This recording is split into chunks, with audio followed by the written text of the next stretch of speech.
following is a presentation of the Shining Wizards Network, broadcasting live in high-definition video and available on all podcasting and streaming platforms.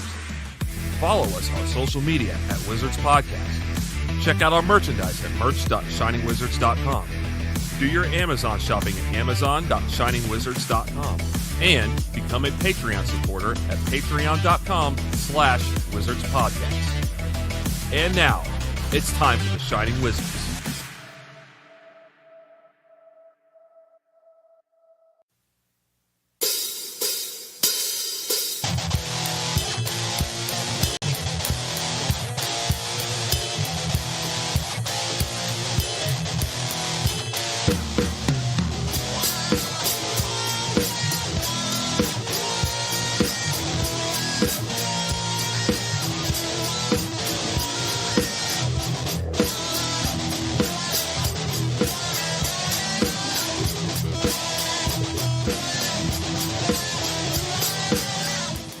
You are tuned in live to episode 707 of the Shining Wizards Wrestling Podcast.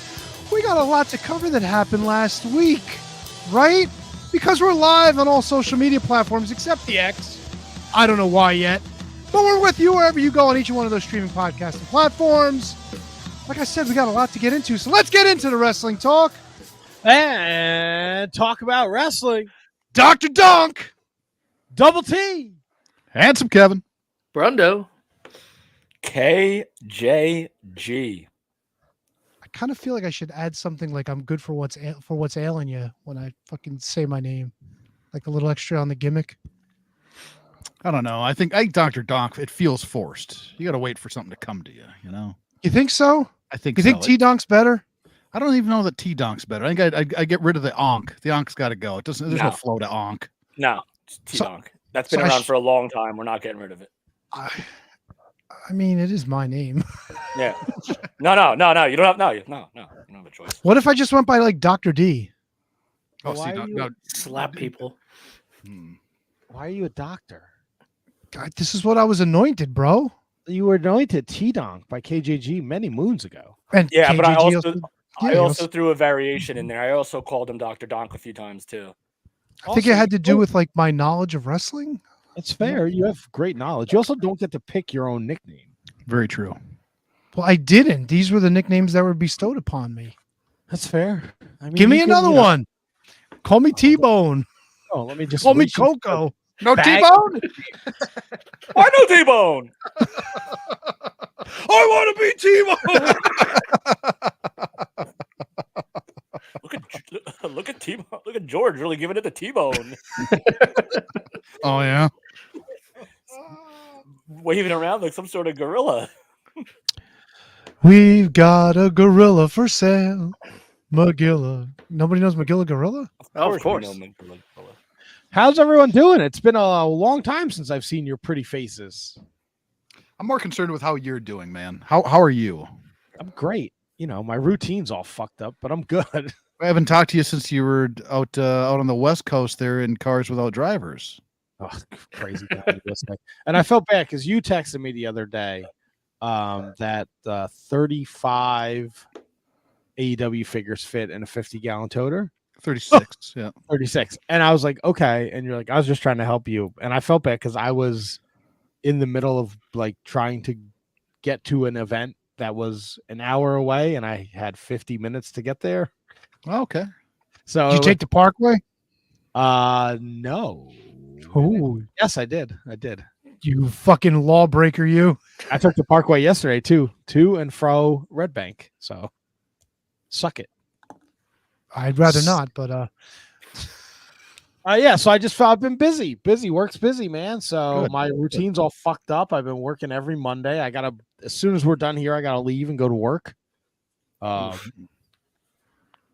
Yeah, and I'm working the next 2 Mondays. I'll be here next week. The week after that, I think I might be late or not on the show at all. ooh. Teaser. Man, working for a living. Good job, man. Good job. Look, Yeah. man, gotta make that Skrilla, as the kids say. Is that what they say? I don't know. I don't know what the kids say anymore, man. No. Skrilla? Doesn't sound right. I Bro, only know you're what to say to Yeah, like- embarrass my kid. You know who'll know? Hand job will know. Also, though, like we're all like grown men, and Tony as a teenager, and Brundo has like your son's almost a teenager now. Almost, yeah, next year. So it's like, and me and KJG and HK don't have kids, so it's good that we don't know what the kids are saying because that would imply that we're around children. Like, Whoa! I think I know somebody you could ask. No. Double. You just fucking said the kids say Skrilla, and then said we don't have kids, so it's good that we don't know. But then everybody But said you no, just that's said. not. Everybody said no. That's not what the kids say. So clearly, I'm in the wrong. Do they still say cheddar? Cheddar? Yeah, like you got your cheddar. I don't think so. I mean, I'm sure people our age say it. I thought like making bank was what they say now. Getting that money. Do they still drive whips? Is there People like, get your bag. That's Yeah. money. Get your like bag. ball bag? No, Yes. get your bag. Like get your money. Make that money. Get your bag. Get your ball back. Like What's when a like player something- signs a big contract, they say he got his bag. Oh, what's like something popular? Like, is yeet a thing, or is that just a WWE thing? It was a that's kinda thing. dead, right? WWE. It was a thing, yeah. Yeah, WWE just always finds a way to like hit on popular things when they're no longer popular. Like Yeet was like cool, like maybe like 4 years ago, and now they're doing it now. Well, Apron Bump, hand job Kyle. He says we're all ancient, but he's Not wrong. he's still in pull-ups, I think. So I mean, I know there's like I've been keeping tabs on the wrestlings through social media, and I know like there's outrage because the new entrance song to the intro song for Smackdown is or as our good friend KJG says, Smack Beezy. is a hip hop song. People are very upset about that. Yeah. Well, Raw was too. Like it's not the first time they've used hip hop. I think the SmackDown song before this one was a hip hop song. I don't even know what it is. It's Megan Thee Stallion. Oh, Meg. I don't know who that is. Yeah, that's right. She's a young rapper, American rapper. She related to Aubrey Edwards. Italian.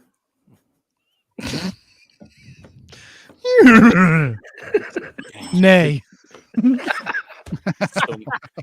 So mean.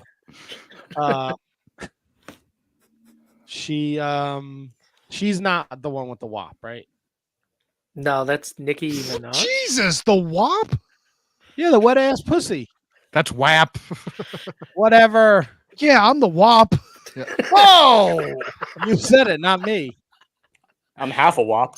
What is she famous for? She's just a rapper. But her Wait, songs- Kev, you're WAP Deezy.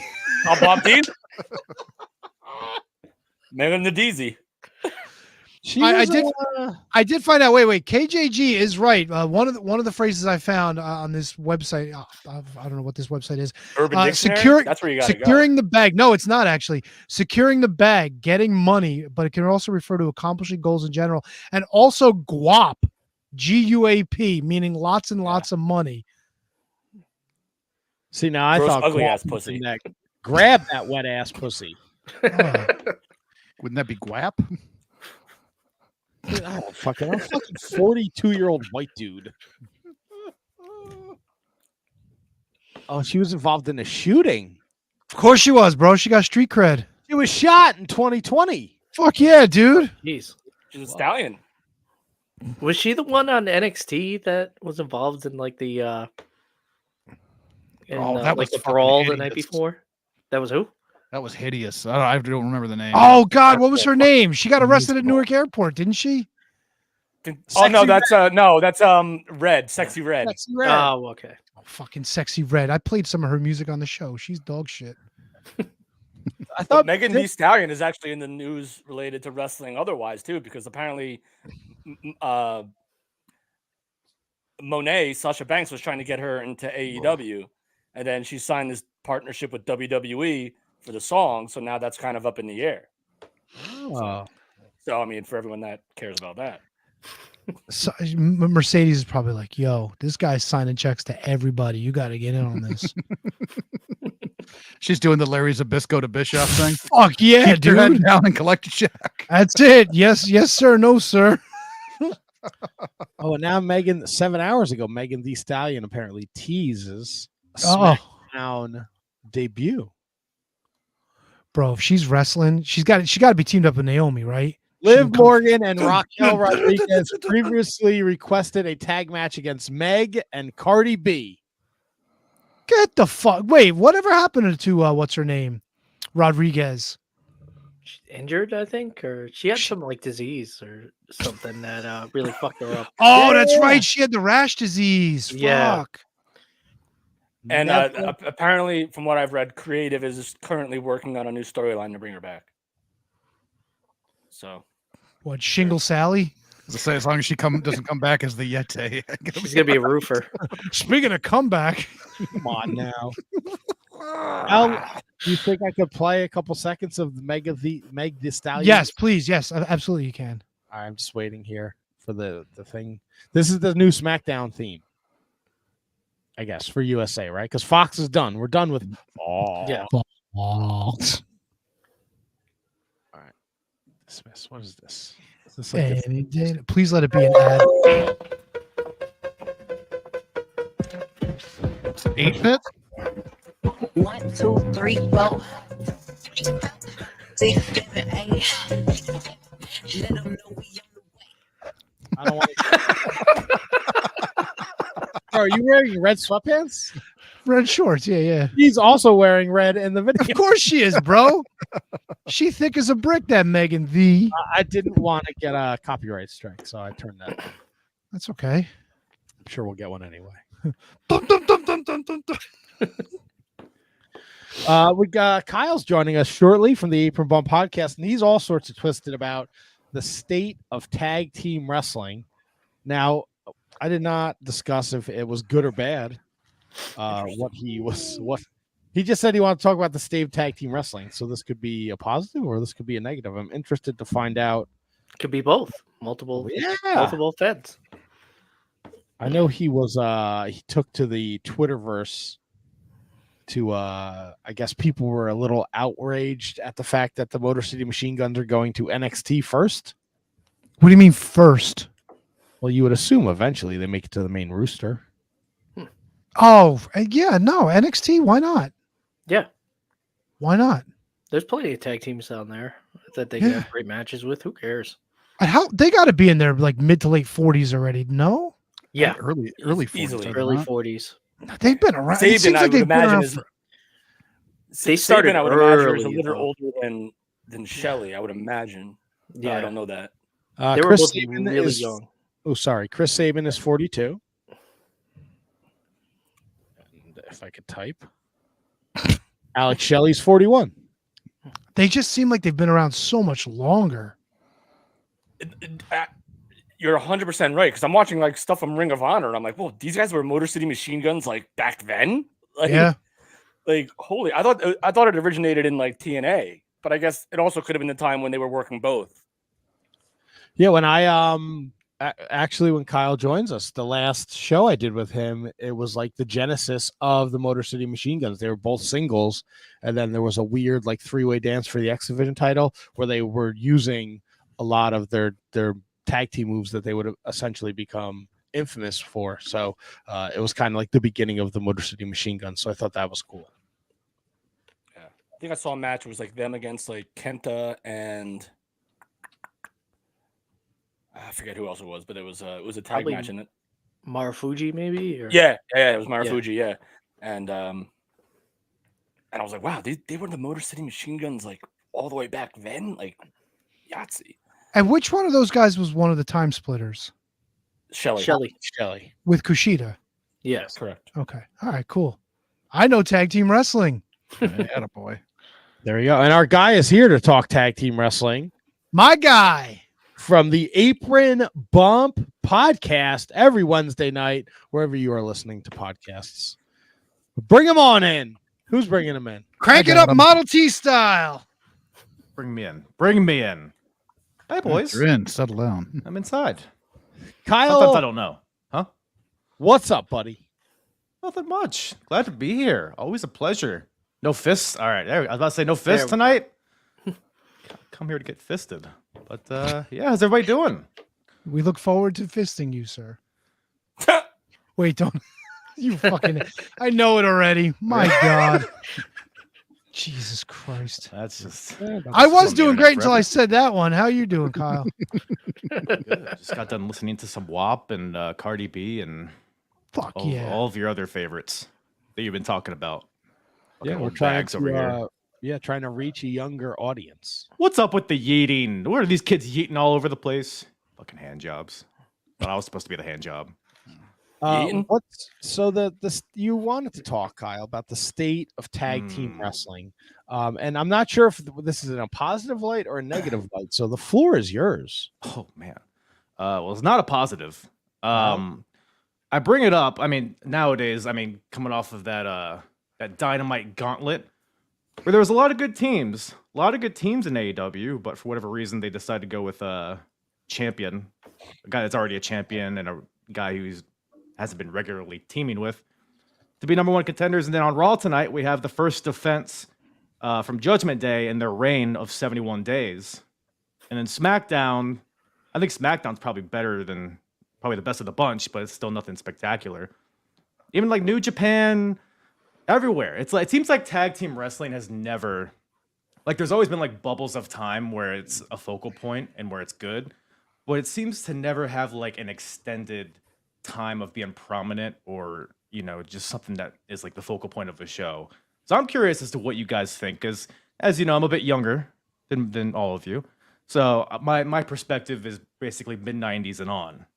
And even with my podcast I'm currently watching, I'm watching all these different eras and all these different companies. It seems like nobody can really grasp tag team wrestling. And I'm wondering why that is, or why do you guys think that is? Do you think that the last like solid era of tag team wrestling would have been like 97, 98 through like 2004, like kind of that range? Is that what you're thinking?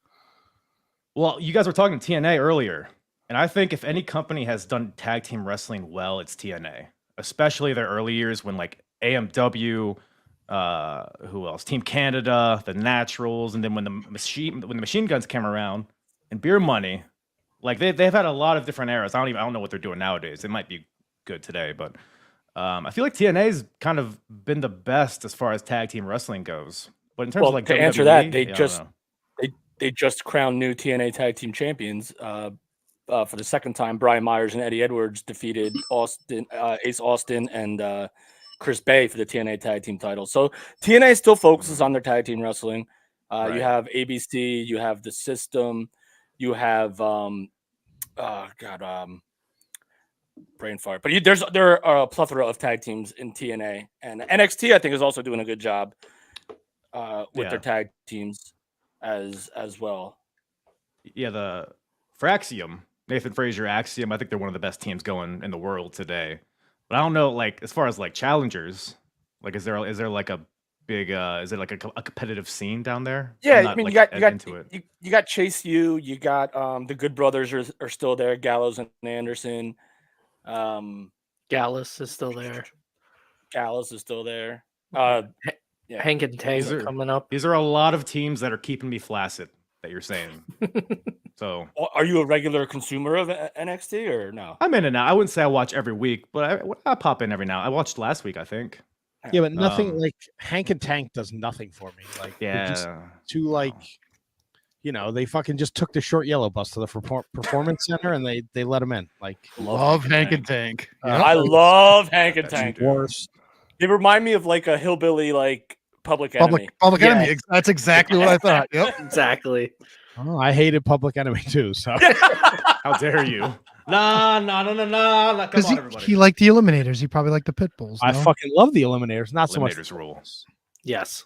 You know who caught my eye last Wednesday on Dynamite? Those Outrunner guys. People love the Outrunners. Let's see them fuck this one up. And Kyle, to your point though, everybody that's winning title shots, it's not out of the ordinary for somebody who already has a title to win a title shot because everybody's got a goddamn title. Yeah. But like I also got somebody like the Gauntlet. There was a shitload of tag teams in there. Any one of them could have won. The Top Flight assholes, the Outrunners. They're actually very nice guys. And can anyone explain to me why FTR just fights off and gives up on a title match? Like no one.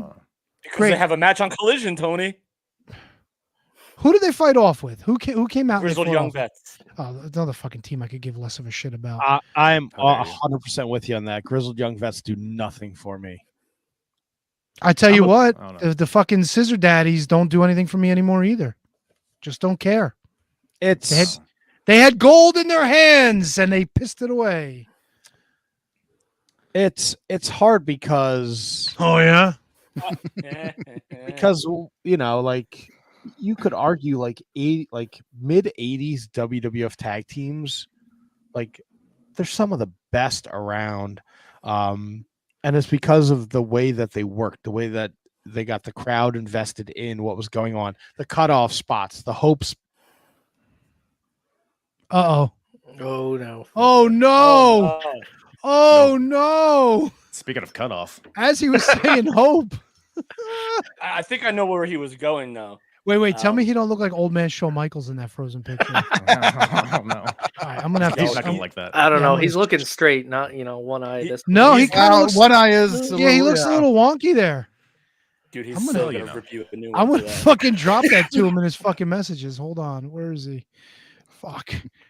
Come on. No, it disappeared. Now I'm gonna fucking figure it out. Okay, as you were. I'll get But this listen, to like him. we always go back to that era of like the Hart Foundation, the Nasty Boys, Demolition, British Bulldogs, Rougeau Brothers, Rockers, that stuff. Like those days in tag team wrestling have been long gone for a while.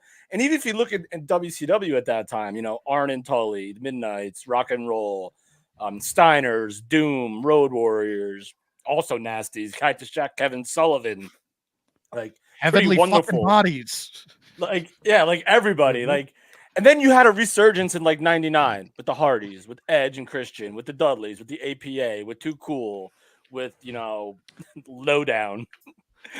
Yeah, who could forget Chaz and D'Lo? Yeah, exactly. Come on, the apex I of don't, tag team yeah. wrestling with Tiger Ali Singh. Well, that's like because that's when I got into wrestling was 99, 98, and that's like what really sucked me in. Oh yeah, was the Hardys, Edge, and Christian, Dudleys. Those TLC matches are like what solidified me as a tag or as a wrestling fan.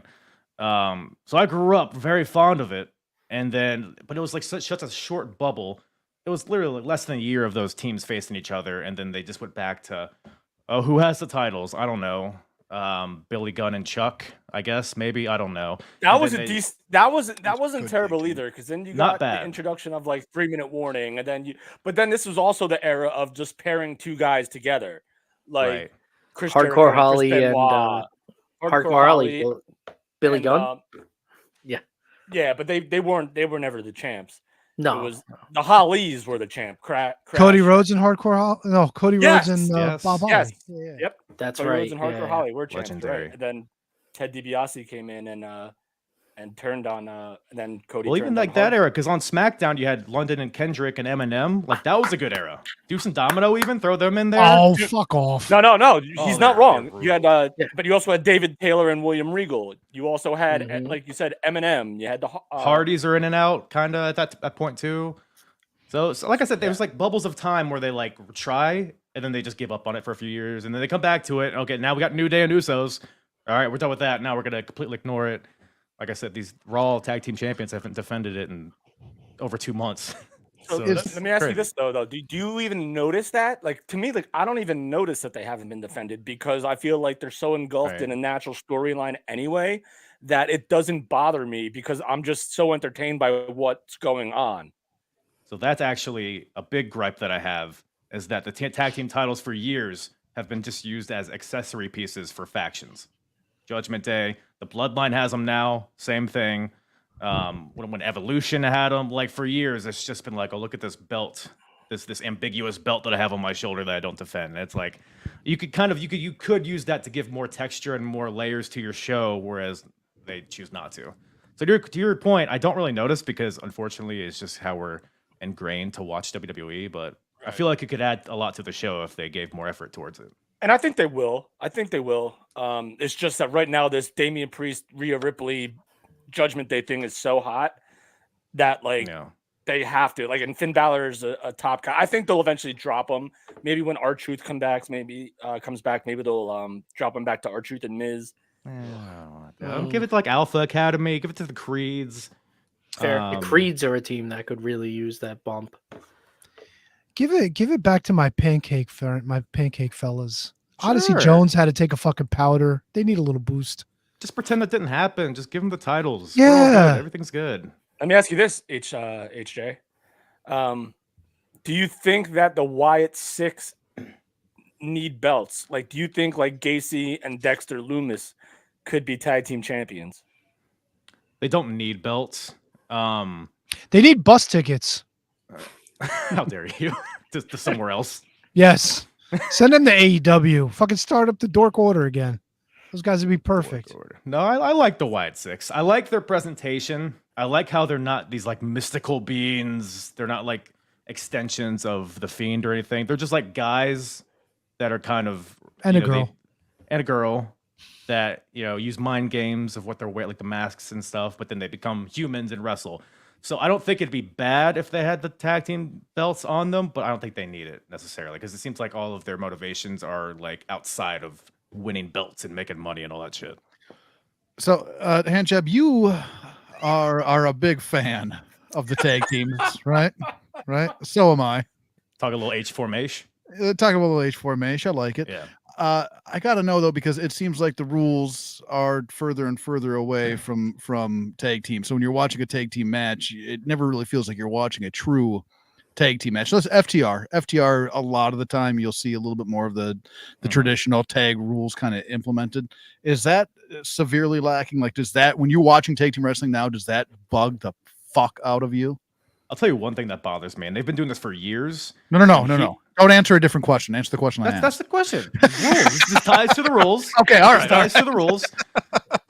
Heel tag teams doing the and then getting in. But when a babyface team tags in and the referee doesn't see it, the ref makes them not get in. But when the heel does it, it's like, oh, I heard you. I guess you're allowed. It's a little, but like I said, they've been doing that for years. It's not a new thing. But can we go back to just tagging people instead of touching somebody? Is that not tagging? No, I want to tag without somebody smacking somebody else on the back or somebody fucking hitting their chest or like just touching another body part. I want fucking hand to hand. But that's the way God intended, damn it. No, Don't look at me like I'm crazy.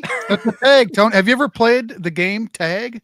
No, it's not a game, bro. It's a sport. Touch a guy, they're in. You touch a guy, you're it. Yeah. No. You tag them, you're it. You tag, you're it. No. It'll be in the Olympics soon. No, it's supposed to be. They do have tagging. professional tag on YouTube, and it's fucking lit. It's on Fox Sports. The professional tag sure it league. is. I have. They seen got that. obstacles and stuff. It's awesome. Yeah. Hell yeah. So Yeah. no, tag it. I don't know. Tag with your dicks. Tag with anything. No. I think you should have to touch tips to get your partner in there. No. Yeah, the male models got it right. Exactly. Oh, that's another thing. They debut the male models, right? Like that was their first time in AEW. Why would you put them in something like this? They've been on there a Collision couple and of stuff and Rampage. couple of weeks. Yeah. Yeah, but it's not like you're bringing in like Rob Van Dam for the Royal Rumble. Like, hey, it's cool to see him, but he's not going to win. You know what I mean? It's like bringing in fucking Ricochet at Wembley Stadium just to bring him in a fucking like multi-man match to fucking lose. Like, do better.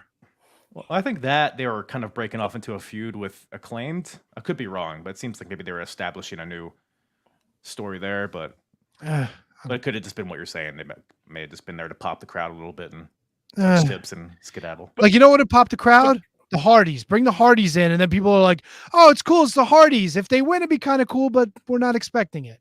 You know. But going back to your point about the gauntlet match from Dynamite and having Kyle Fletcher and Will Ospreay win, I didn't really have so much of a problem with that because now you guys are like you and Tony HJ are clearly talking from like a wrestling purist standpoint, like about the rules and how like tags should be tags, and the suspension of disbelief is out the window with you guys. It should be a complete athletic competition. Whereas I look at Will Ospreay and Kyle Fletcher. Will Ospreay owed that favor to Don Callis for releasing him from the Callis family.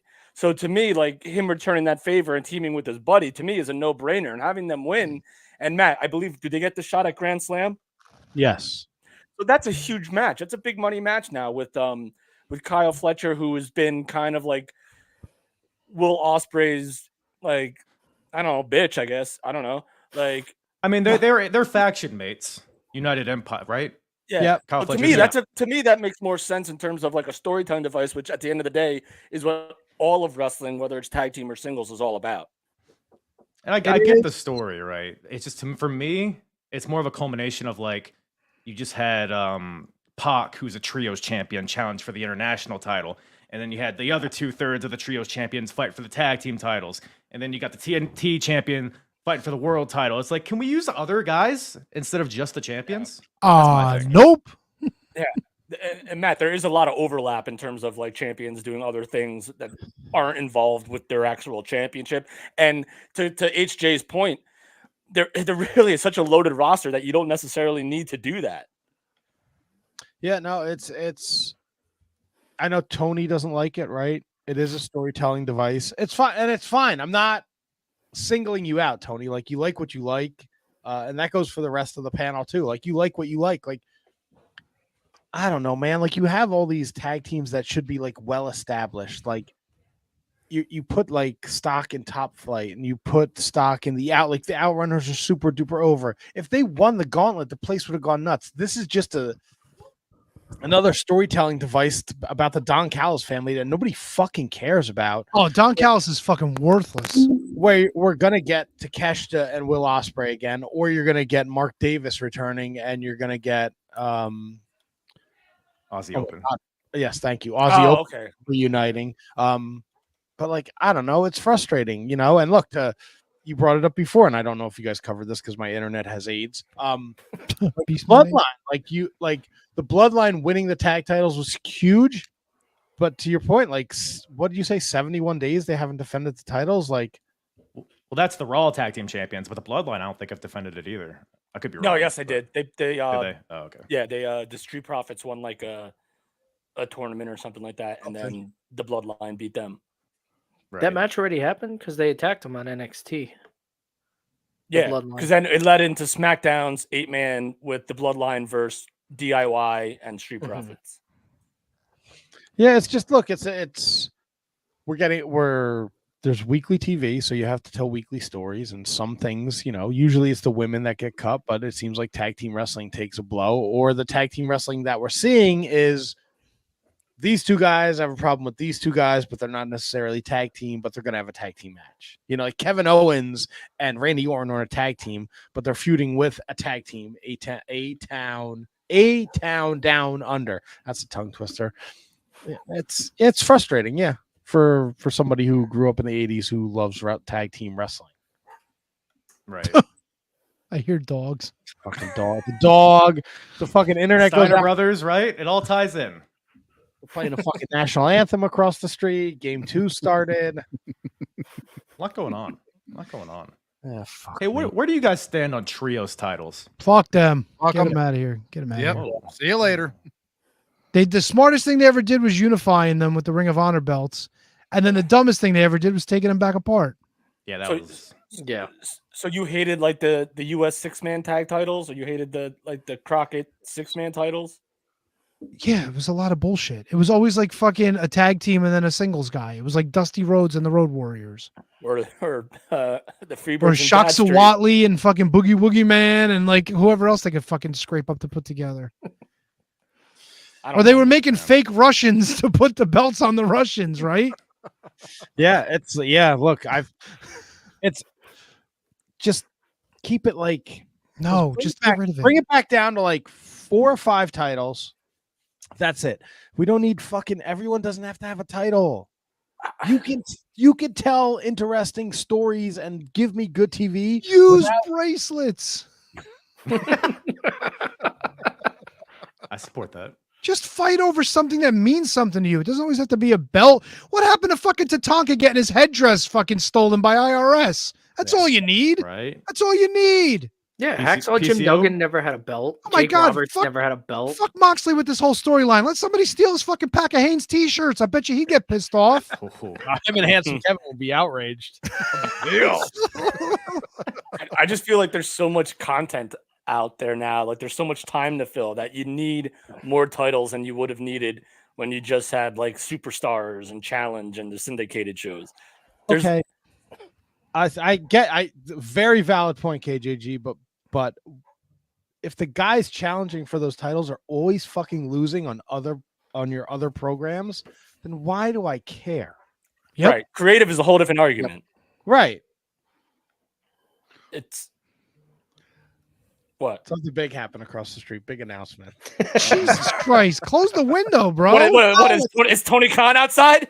He's gonna It's a beautiful night. Who scored it? It's a good Not a line. great show. Not close the window. It's a beautiful night outside. If Tony Khan was out there, he's like, "This is the biggest Pee Wee football game we've ever had. He'd sign all of them to fucking exclusive deals. All-time attendance record." Everybody gets a title game. Yeah. Here we Well, go. Kyle, do you feel better that you got to talk some of this angst out? Oh, I've been edging all day, pal. Glad to finally unload on you guys and Oh, yeah. Oh, all that my stuff. God. I love it. Semen is what I was referring to. So Yeah, no, I got it. And then last week on September 11th, a tragedy for America, you released your May 2004 Ring of Honor review, Round Robin Challenge 3 and Generation Next. What is in store for this Wednesday, the 18th? Not Okay, a national tragedy. I don't know if that was tied to September 11th necessarily, but it was 2 shows in one that I covered, so maybe kind of. Two holdings. I'm just saying. This guy gets it. Come on. Now. This guy I'm not gets it. saying it's. I don't agree with it. I'm just saying You don't have to say anything, bro. someone's trying to get the rub from September 11th. I said it. You caught me. Man, you are horny. I am big in the Middle East. Talk about But, rubbing this off week- on September 11th. Talking about edging and unloading and rubbing. Oof. Well, September Tony and I 11th. got a couple of twin towers for you. Huh? Oh, yeah. Oh, You know how to work the Bobcat? Oh, yeah. Call that the hot tag. Boy, howdy. That's a pretty extreme thing to say. But speaking of extreme, covered a little ECW this week. ECW Crossing the Line Again, 1997, which is a doozy of a show. Pretty, lots of debuts on that show. A little tag team. Speaking of tag teams, wrapping it all around, a certain famous tag team comes together on that show that we still feel the... Oh, yeah. Yeah.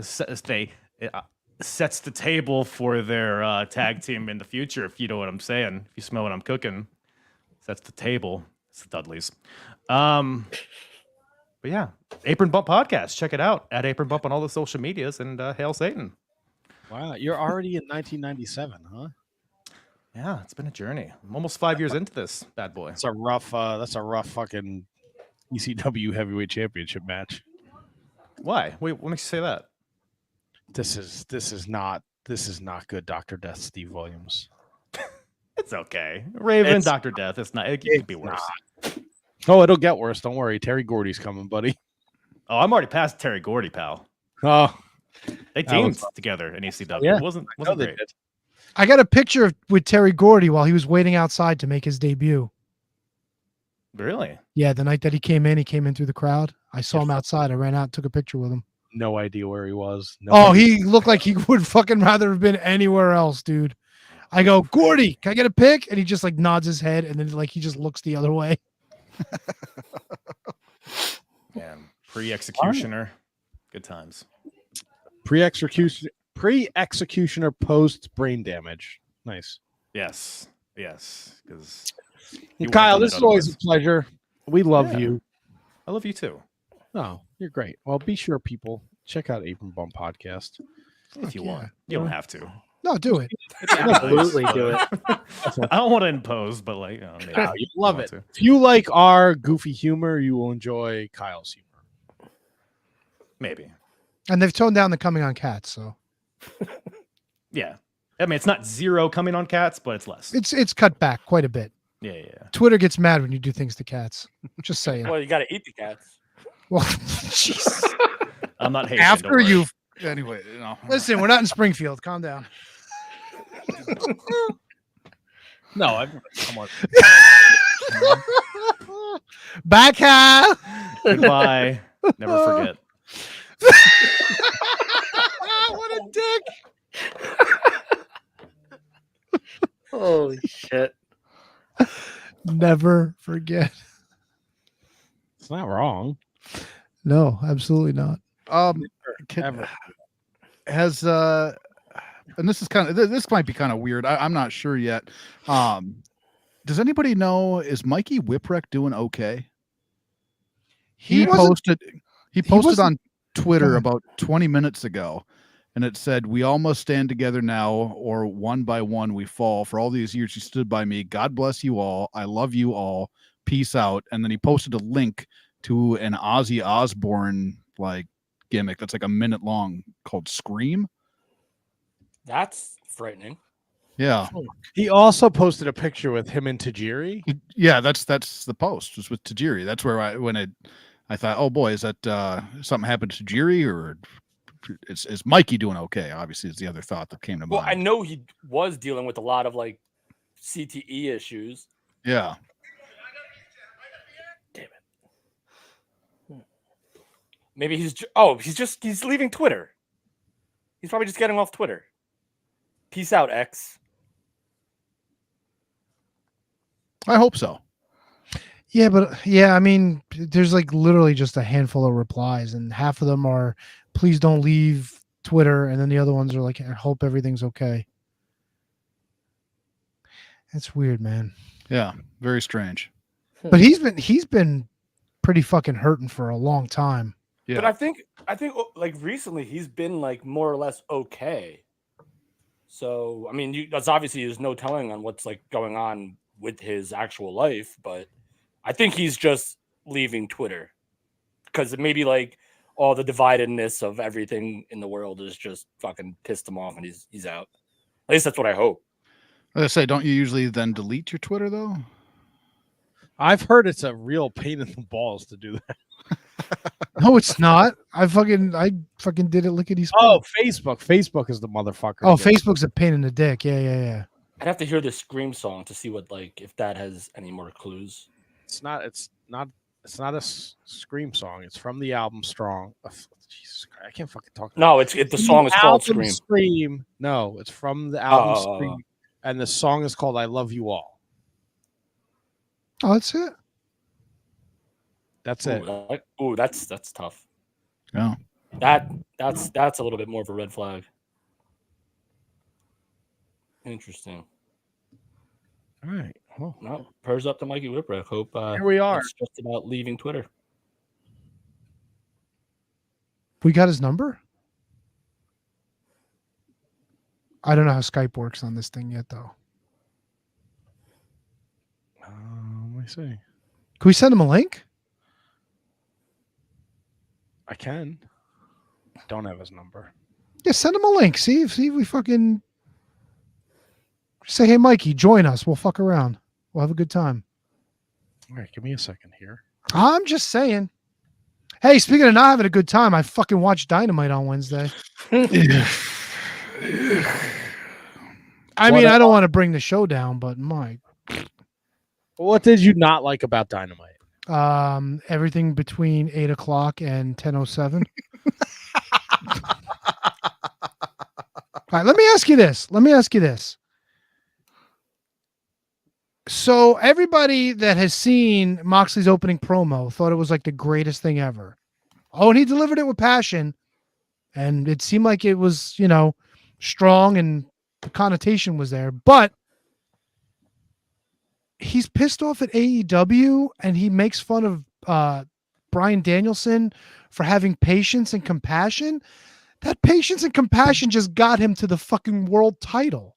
Like, what did he do that was so wrong? Like, he fucking did what he said he was going to do. Right. So what are you pissed off about, and why'd you try to kill your friend? Because he joined that team AEW in The War Games or whatever the fuck it was called. the arena whatever thing. Well, boo fucking who? He won the world title. I get that you don't like it. No, it's not that I don't like it. It doesn't make any sense. KJG just gave you a valid reason. Because he fucking helped AEW? Well, where the fuck was he? Who, Moxley? Yeah, what was he doing? Fucking this? Probably.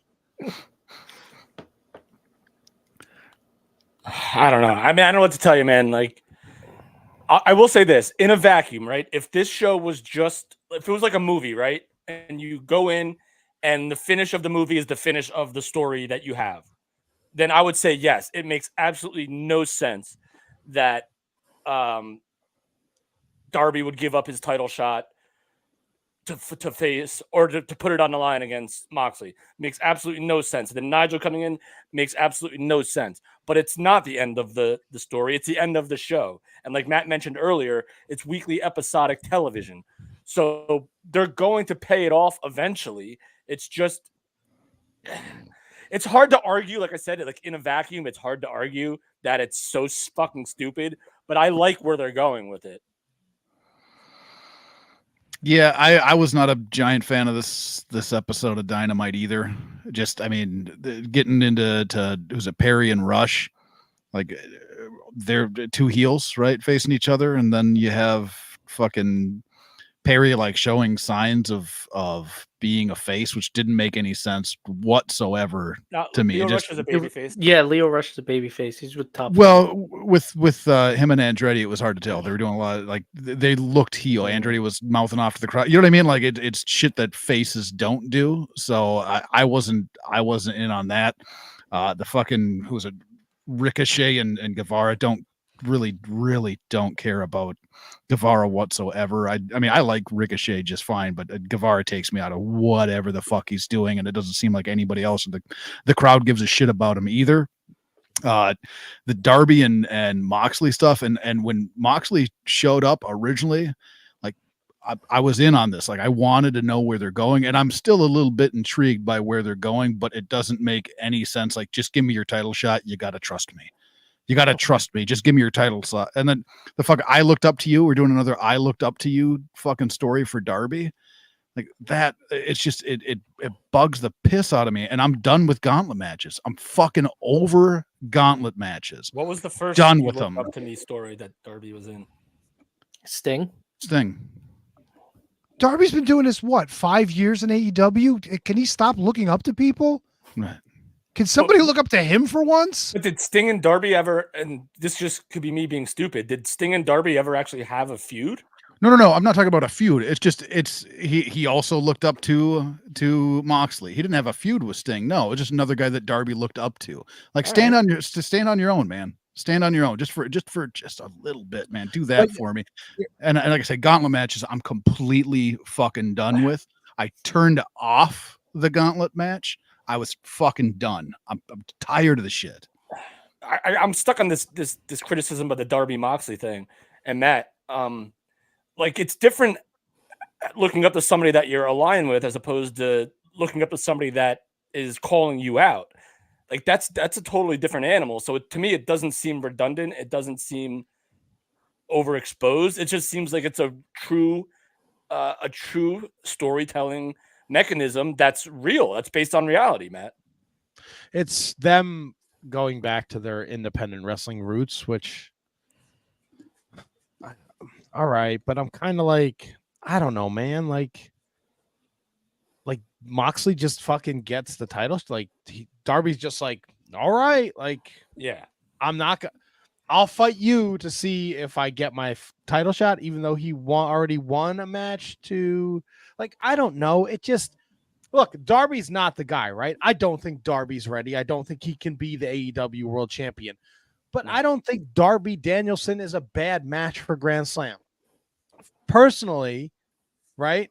I love the Nigel thing just because of our relationship with Nigel McGuinness. I drove him back to Ring of Honor, after he came and did WrestleCon with us, and just where he was at that point in his life where he was going to skip WrestleMania 29, like not watch it at all because all of his friends were there and he wasn't allowed to be there because he got fucking hepatitis, to see like it come full circle and he gets that moment to have this match with Danielson, which again, they're still playing up the fact that he's not cleared. So who even knows if it happened, if it's going to happen, excuse me. Plus Christian is hanging in the shadows with his contract, which he might fuck Nigel and the fans out of that match again.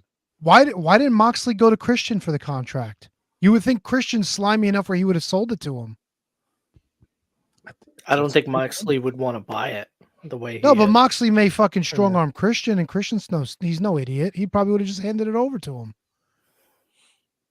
No, I am still interested to see where they go with this whole the Moxley thing. Like, I am interested to see where they go, but it's like I was super excited when it started, and now I'm just kind of that didn't do anything to bring me in more. You know what I mean? And they do that to me. They're like, okay, I'm interested in this, and then all of a sudden I'm like, oh, okay, well, maybe I'm not as interested in this. Like, that's what they do over and over again. It's fucking infuriating. Yeah. 36 AEW fit safely in a tote. I agree with you 100%. When they had this pairing of Moxley and what's her name? Marina Shafir. Shafir, yeah. I thought, like, okay, they're breaking Mox away from the BCC. He's like a true rogue with Shafir. And now they're going to do something completely separate from anything that they've done before. It's almost like an in-house invasion, beating the shit out of security staff and all that stuff. And then, like, just to have them turn on Daniel Bryan and then realign himself with Cesaro and I guess now Pac. I was a little let down by that, but I do like this like rogue super heel version of the BCC and the fact that they thought that Daniel Bryan got soft and he just wasn't in their plans anymore. So I like what you said, and I think it would have made more sense if it was just Moxley doing it. But let's be honest, Pac being there, he's not wearing a white t-shirt. He doesn't fit. Cesaro's he's just a fucking guy, dude. He's like Jake Hager to fucking Moxley's Jericho. He's just there. Yeah. And look, Moxley and Shafir, that would be kind of cool. I could get behind something if it was just the two of them. And he's got beef with fucking Bryan Danielson. I can run with that, you know? You know what's so funny about Castagnoli is we all know how much of a badass he is and how strong he is. He just doesn't come across as it. Like, he doesn't come across as like a super monster heel that I should be afraid of every day. He doesn't have that mean guy face. Yeah, he's like the guy at the gym where it's like you look at him and you go, you know, he could fuck with us, but he's not gonna fuck with us because he's a good dude, you know? Yeah. And he's behind Moxley, who's trying to portray the big badass. So he does look like a big badass. Moxley does. I'll so give does Pac to an extent. Pac's got wings for ears. I do give Moxley credit though. Over the past like couple of months, he looks like he's put on size. He really looks like he's a problem now as opposed to a plumber. And I give him credit for that. No, he looks like he really looks like he could be a problem for somebody. Now, Brundo, you've been the AEW guy. You've been tweeting dynamites and rampages. Like, where do you stand on all this stuff that's happening in AEW? I was hoping more that it was going to be Moxley, Shafir, and then, you know, he grabs somebody like a Lance Archer, and they just destroy. They just come in. They're like, we're sick of like goofy AEW. We're sick of, you know, all these goofs joking around and make a mockery out of what we love. And like, they just destroy people like a private party that want to come out and like bounce around and stuff like that. But I'm still like Handsome Kevin. I'm still intrigued, but I watched like the Wheeler Yuta thing on Collision, and he just seemed like kind of a bitch. Like he was like crying and sad, basically, because oh my god, I got choked out by a fucking bag. Wow, it's like, come on, it was awful. It's like somebody killed his pet or something. My friend. Now all you gotta do is hug him. Just hug him. It's over. Let me throw this out to you. Let me just a hypothetical thing. This whole Moxley has got his crew, right? They're fucking running roughshod all over AEW. They're doing things on their own. what if it's revealed down the road, and maybe after Wrestle Dream when Jon Moxley wins the AEW World Title from Bryan Danielson, that the man behind this is Shane McMahon? Nope. Nope. No. Nope. Nope. No, Nope. Nope. not interested at all. Nope. It's never going to happen either. Never going to happen. That was the first. I think I texted you guys the morning after that first Moxley gimmick where I went, "Is this how they bring in Shane?" And I still think like they can get there and make it fun and entertaining and interesting. But I don't like the road that they're taking right now to get there, if that is where they are in fact going. Can I ask a dumb question on the side? I have to ask you this. What is scrolling on the bottom of the screen right now? This is fucking Collision results. Yes. Yep. Yeah. In what fucked up universe do we live in which Yuka Sakazaki defeats Serena Deeb? Big return. Whose return? She's fighting Mariah May. Who? Yuka Sakazaki. Oh, fuck all the way off. Are you serious? Yep. This is Mariah what May we're attacked doing. her. And Yuka kicked her straight in the face. Yuka, the fucking like the fairy lady, the Genie. the genie. Yep. I'm telling you, man, this is what AEW does. They just book for the next show. They don't have long term. Ridiculous. They literally just book to promote what's happening on Collision. There it is, Like, folks. that's it. Yuka Sakazaki defeats Serena Deeb. Not I don't know. Lord Crew was in 6-man action. Not for long. Oh, Lord Cruey. Yeah, he was there. I gotta ask, this private lucha house party. I'm done with that shit too. I'm fucking done with that. It looks fucking ridiculous. They come out and the two other guys just fucking do a little roll and then let's thrust in the air. It sucks. It sucks. You know what I'm done with is fucking Beast Mordos being on every fucking team. Who did Like, he he's attack? gone- Who did he attack? No, he's gone. I can't Ricochet. remember, but Ricochet. he's teaming yeah. with Oh, the Premier Athletes. Before that, he's with the Kingdom with Shane Taylor Promotions. He's like a freaking whore to factions. at He's this like the point. Jeff Cobb that's actually signed to AEW. They just stick him wherever. It's You know what's almost so funny? You know what's so funny about Brundo is that like he lays like the most like vicious insults, but he does it like such a nice guy. Like he's like a little bitch, and then he just called Beast Mordos a whore. it's almost like he's booking it like it's house shows every week. Yeah. And he's like, nobody will remember that shit. Try it out. Nobody's gonna see this anyways. Yeah, Crash TV, like fucking Yeah. Russo used to do. You know what I could do without? There were two things that pissed me off more than everything that we talked about already. First thing, so Mariah May now is crying for Maria Shirakawa. Like this is what she does. That match with Queen Amidala, by the way, sucked a bag of donkey dicks. That was fucking terrible. That match was fucking horrifyingly bad. And this is your women's world champion? What the fuck are we doing? I'm thinking It was think bad, We're gonna dude. do something with Thunder Rosa, but she got a concussion, and now they have to fix that on the fly. Did you get one of those late 90s WCW concussions? I don't want to fucking be here. I'm pretty sure I got a concussion. Yeah. Oh, she had to go home and fucking feed her donkey. I have to Jonko? feed my donkey. Fuck. The other thing that pissed me off, fucking Jericho and this learning tree and fucking feuding again with Orange Cassidy can fuck all the way off. I don't care about your fucking Bentley. I don't care about spare change. I don't care about a fucking picture of best friends in your backpack. Fuck it all. Get it out of here. I'm tired of it. That looked like it did nothing.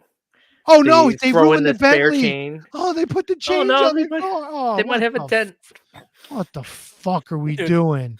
And there's no Hey, way that guys. was 7 G's in that fucking dumpster. That was like $40.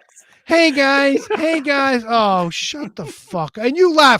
You're laughing, Double T, because I know you love that shit, but it's fucking dog shit, bro. The only thing that was interesting from that was afterwards the side eye that Big Bill gives to Jericho. Because I think when Big Bill finally turns on Jericho, I think it's going to be huge. Huge. All right, Can't we teach should that. You know what? Fuck picks next year. Let's try to fucking see who Jericho is going to glom off of in the next 6 months. I think that's the fucking pool we need to have. That's basically What other the Red fucking Bull. poor slob is going to be under the wing of Jericho? I bet you it's Kyle Felcher. I bet you he fucking pulls on his wings after Ospreay's done with him. I Are you, guarantee it. Are you excited for the impending Jack Perry Kenny Omega feud? Is this where they're going? I mean, Jack Perry's using all of Kenny Omega's moves.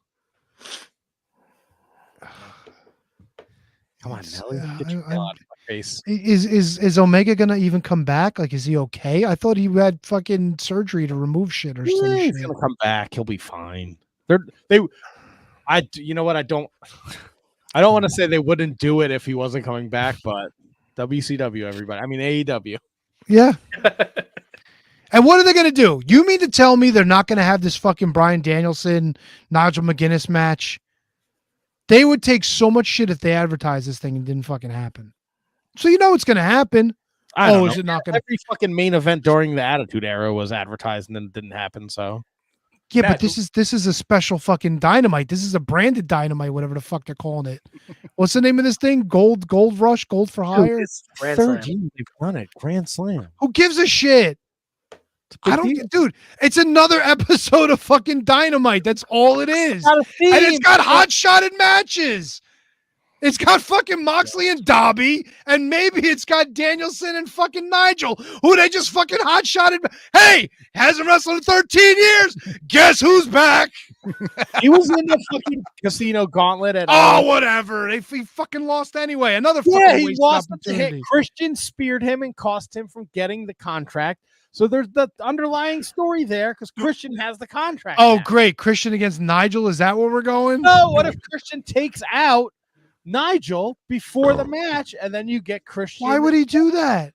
He beat Nigel already. All Nigel has to do is go up and say, hey, listen, Christian, you just got to trust me. Give me the title shot. Yeah, there's not a lot of trust. me. Just There's a lot give of me the friendship in AEW, but not a lot of trust. Do we know if Friendship. Nigel plans on returning full time? Well, after he wins the world title, he's going to. That'd be amazing. It'd be fucking amazing. I don't But know. the match at Grand Slam is not for the title. Like, has he put anything on It's social not media even that, like, happening. We don't even know. I can't wait to see fucking Mariah May fucking kiss what's her name because that's what she really wants. Me either. What the fuck are we no. doing? What the fuck are we doing? Has there been any scuttlebutt though of Nigel possibly making a full time comeback or no? Yeah, when Yuka Sakazaki wins the fucking women's title, Nigel's Christ, coming up. Tony. Holy shit. Kind of a fucking serious conversation here. A serious conversation about Nigel coming back permanently, and you don't want to talk about Yuka Sakazako? Yeah, it'll happen. It'll happen for us when the Angels win the pennant. Yeah. Can we talk about Kushida first? Is Tanahashi coming back?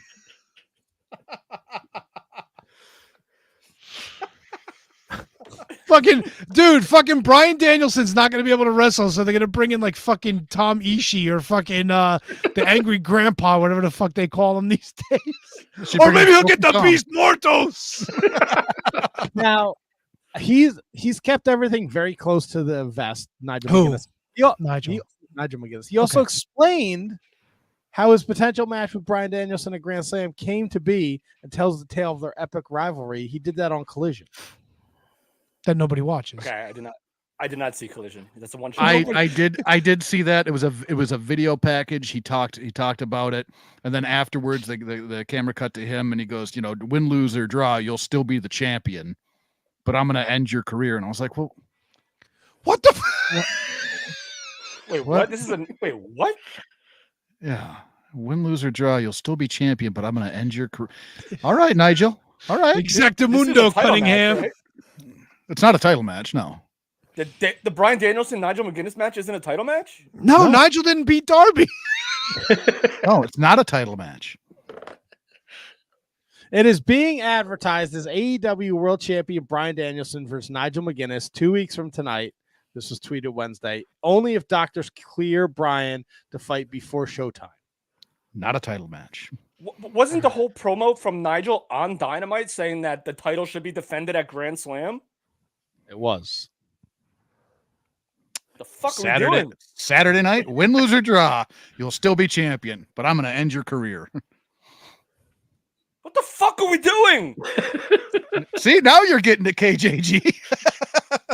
I think when he said that, he meant that it should have been defended, that Danielson shouldn't have stepped out, but now he's asking Danielson to step back in, which makes no sense anyway. No, 36 AEW figures fit in a tote. Danielson didn't step out. He got a plastic bag put over his head and was suffocated for like 13 seconds. How come everybody else survives every other fucking heinous thing that happens, but a bag over the head, you're questionable? Where you literally just go like this. Tony. It's not like they fucking tried to break his neck again or something. He just Everybody couldn't else breathe goes for- out on a stretcher, and Danielson had to be carried. Didn't by like Jack EMTs. Perry on fire at fucking a pay-per-view like 4 months ago? Yeah, Yeah, Jack he won. Perry's fine. You know, and that's a He's a good fucking point. Like, TNT. why didn't he just reach and rip the bag? Yeah! All you had to do was poke. Not even that hard. It's like, No, because it's so Yeah. because it's tight.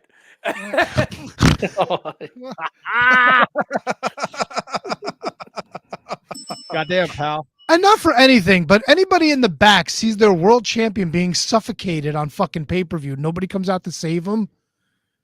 I miss the days when like the British Bulldogs and fucking Don Morocco and like a bunch of dudes from the back would just come out and just fucking break things up Beef before would be there things for went sure. too far.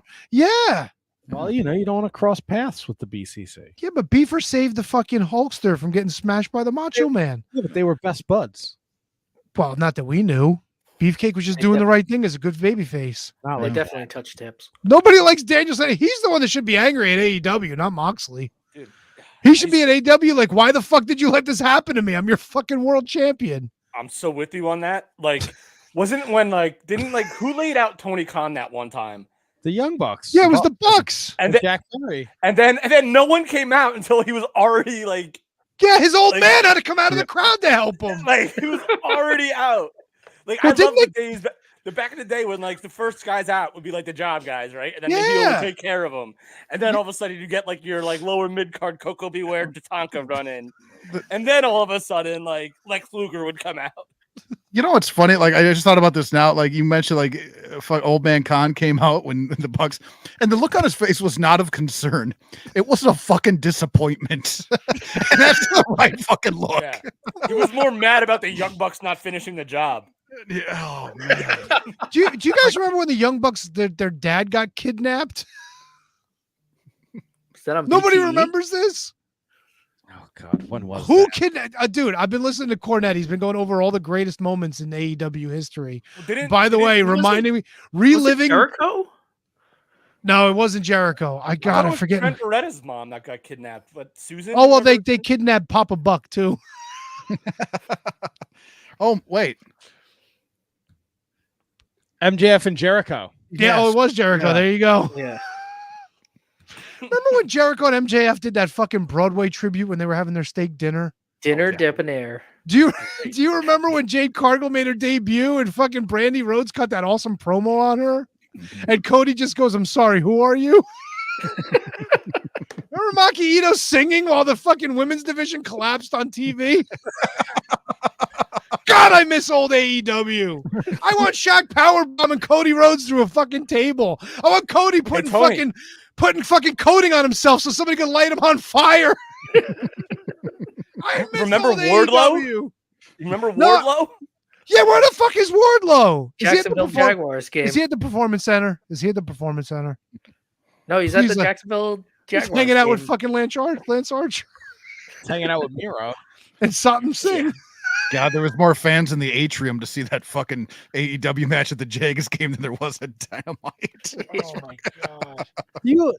I know we're gonna take a commercial break, but do you guys think like the problem is like Tony Khan is such a wrestling fan that he's got like rose-colored glasses on and he's trying to like do stuff that worked in like the 70s and 80s and he just it's like The problem with Tony Khan is he remembers all of these things that happened when he was a kid, when he was a teenager, but he's not remembering them in context. That's the thing. Like, it's real easy to say, like, oh, I want to recreate Savage Steamboat. Yeah, but you've got to remember That was over months of television. That was Ricky Steamboat getting his larynx crushed on live TV or, syndicated show, whatever. Him going to the doctor, him trying to recover, somebody else stepping up into that spot to try to defend his honor, to try to stand up for him until he could come back, until he gets that title match. That's how you make a big deal out of it. Tony Khan just he looks at the fucking end result and he's like, this was awesome. I remember this shit. Let me put this on TV. That's the big problem. Are you concerned with the WB deal? It's pretty WB. But it looks like they've trademarked another fucking name, which could possibly be a show. I can't wait. Shockwave? Yes, and give me every version of those shows, but a dark version on YouTube again. I have come- 40 hours of AEW TV. How come you can't buy a fucking hologram mask? Why are we not marketing this fucking guy? Because he has no idea how to make money. He really doesn't. He really doesn't. We could Dude, probably when we went to Newark, they sold out the fucking Prudential Center, dude, for that pay-per-view. The fucking merchandise ran out in like 20 minutes. I had to buy a shirt that said fucking AEW Newark because everything else was. I couldn't even get a pair of fucking scissors to scissor me, daddy. They were gone in 3 minutes. You got to know your audience. You got to know when you fucking go to a show that you could buy whatever the fuck you want. Because people go to those shows, man, and they got fucking money to burn, and they got kids that want all that shit. Although, our good friend Jamie Miller fucking messaged me 2 nights ago. I don't know if you realize this. The newest merchandise coming out of AEW is an Outrunners meat spin shirt. What the fuck are we doing? Nigel has a shirt too. No, did you hear what I said? Their shirt says meat spin. Yeah, but I Tony, mean, a fucking acclaim that a shirt that says "Scissor Me, Daddy." But meat spin. But Tony, Tony, did you the pre-order your Outrunners hoodie? outsell everyone in AEW with their merch. Yeah, but meat spin, bro. You can't, Nobody knows what meat spin is. Are we serious? Tony.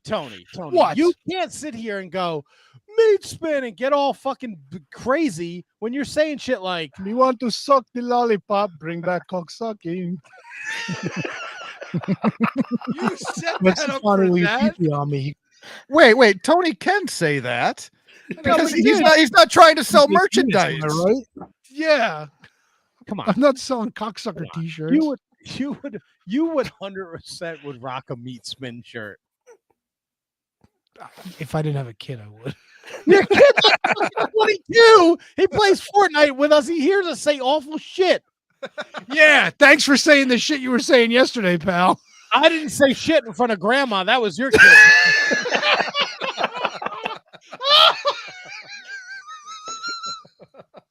He's yelling from the other room, guys, jizz party. I'm like, your grandmother's at the door. Free the pussies.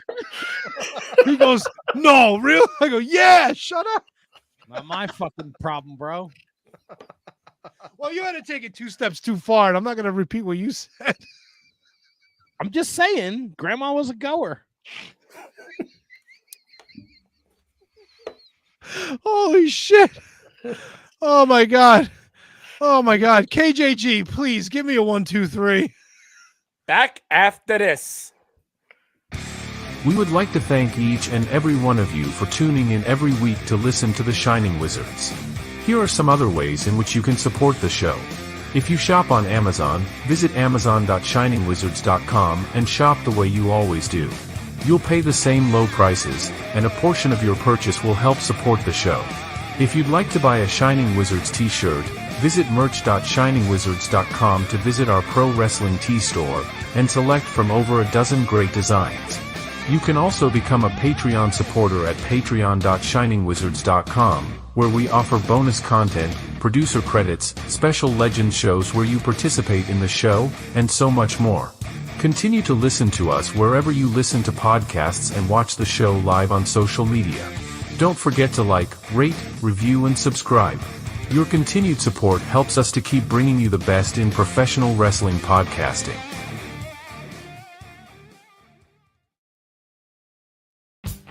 It's time for your weekly lineup of shows on the Shining Wizards Network.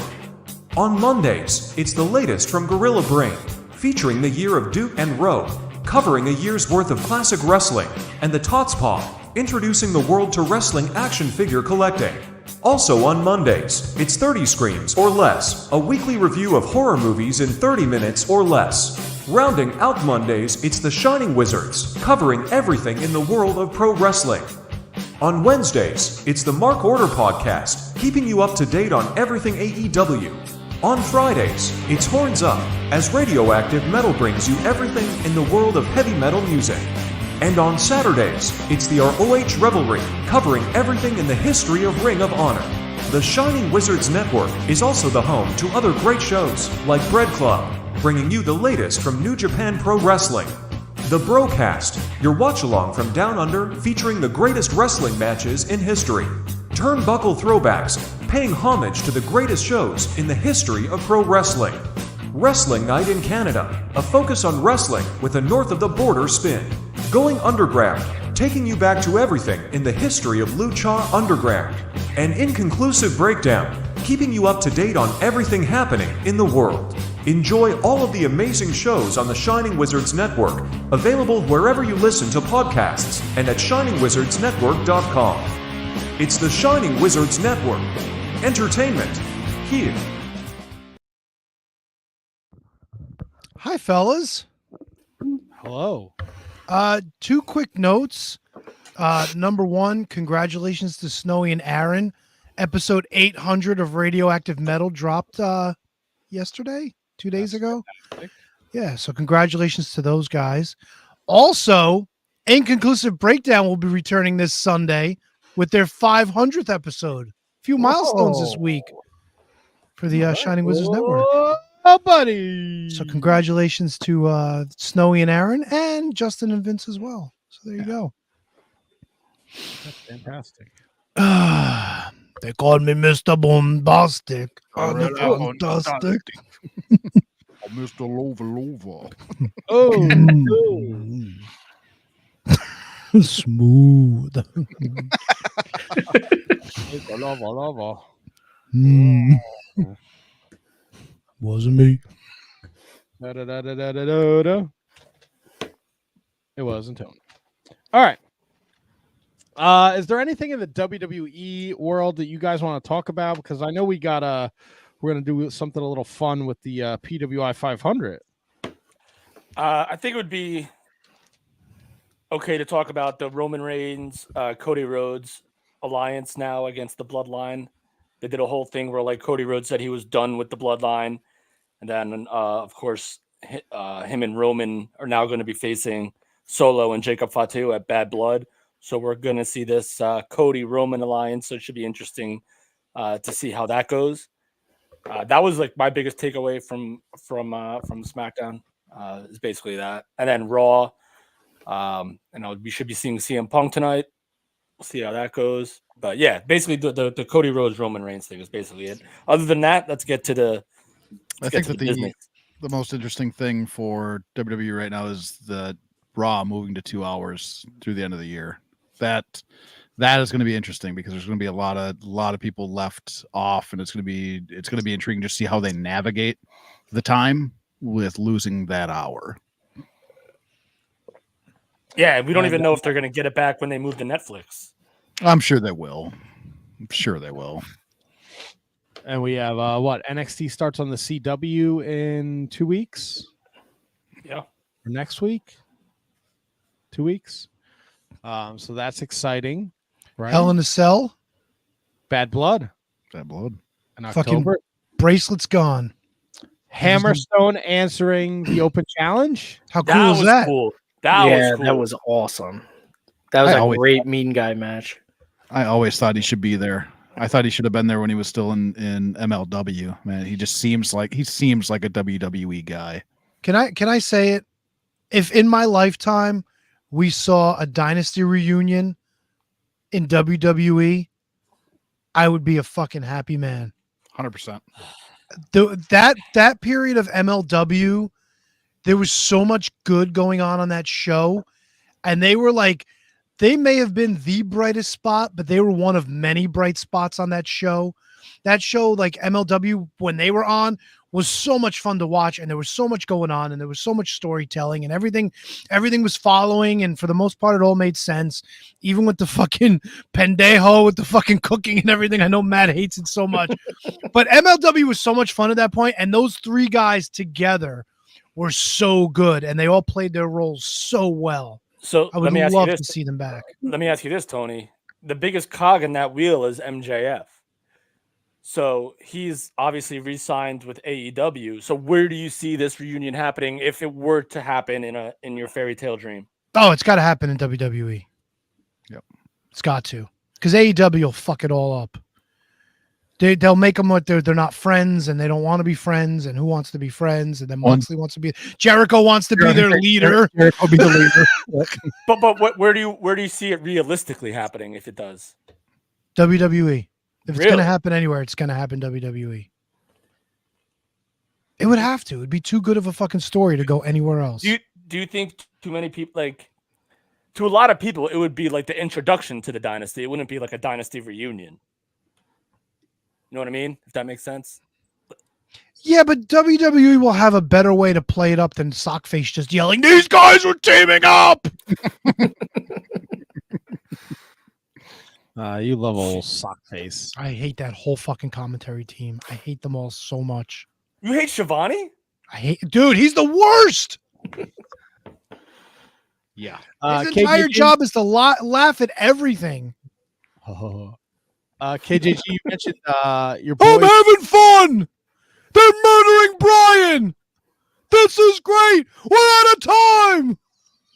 God, he did that on Wednesday too. I forget what the fuck it was. Something. I wish I could remember the spot going into commercial. It was something fucking just horrible. And he was like, "And we'll be back after this in picture."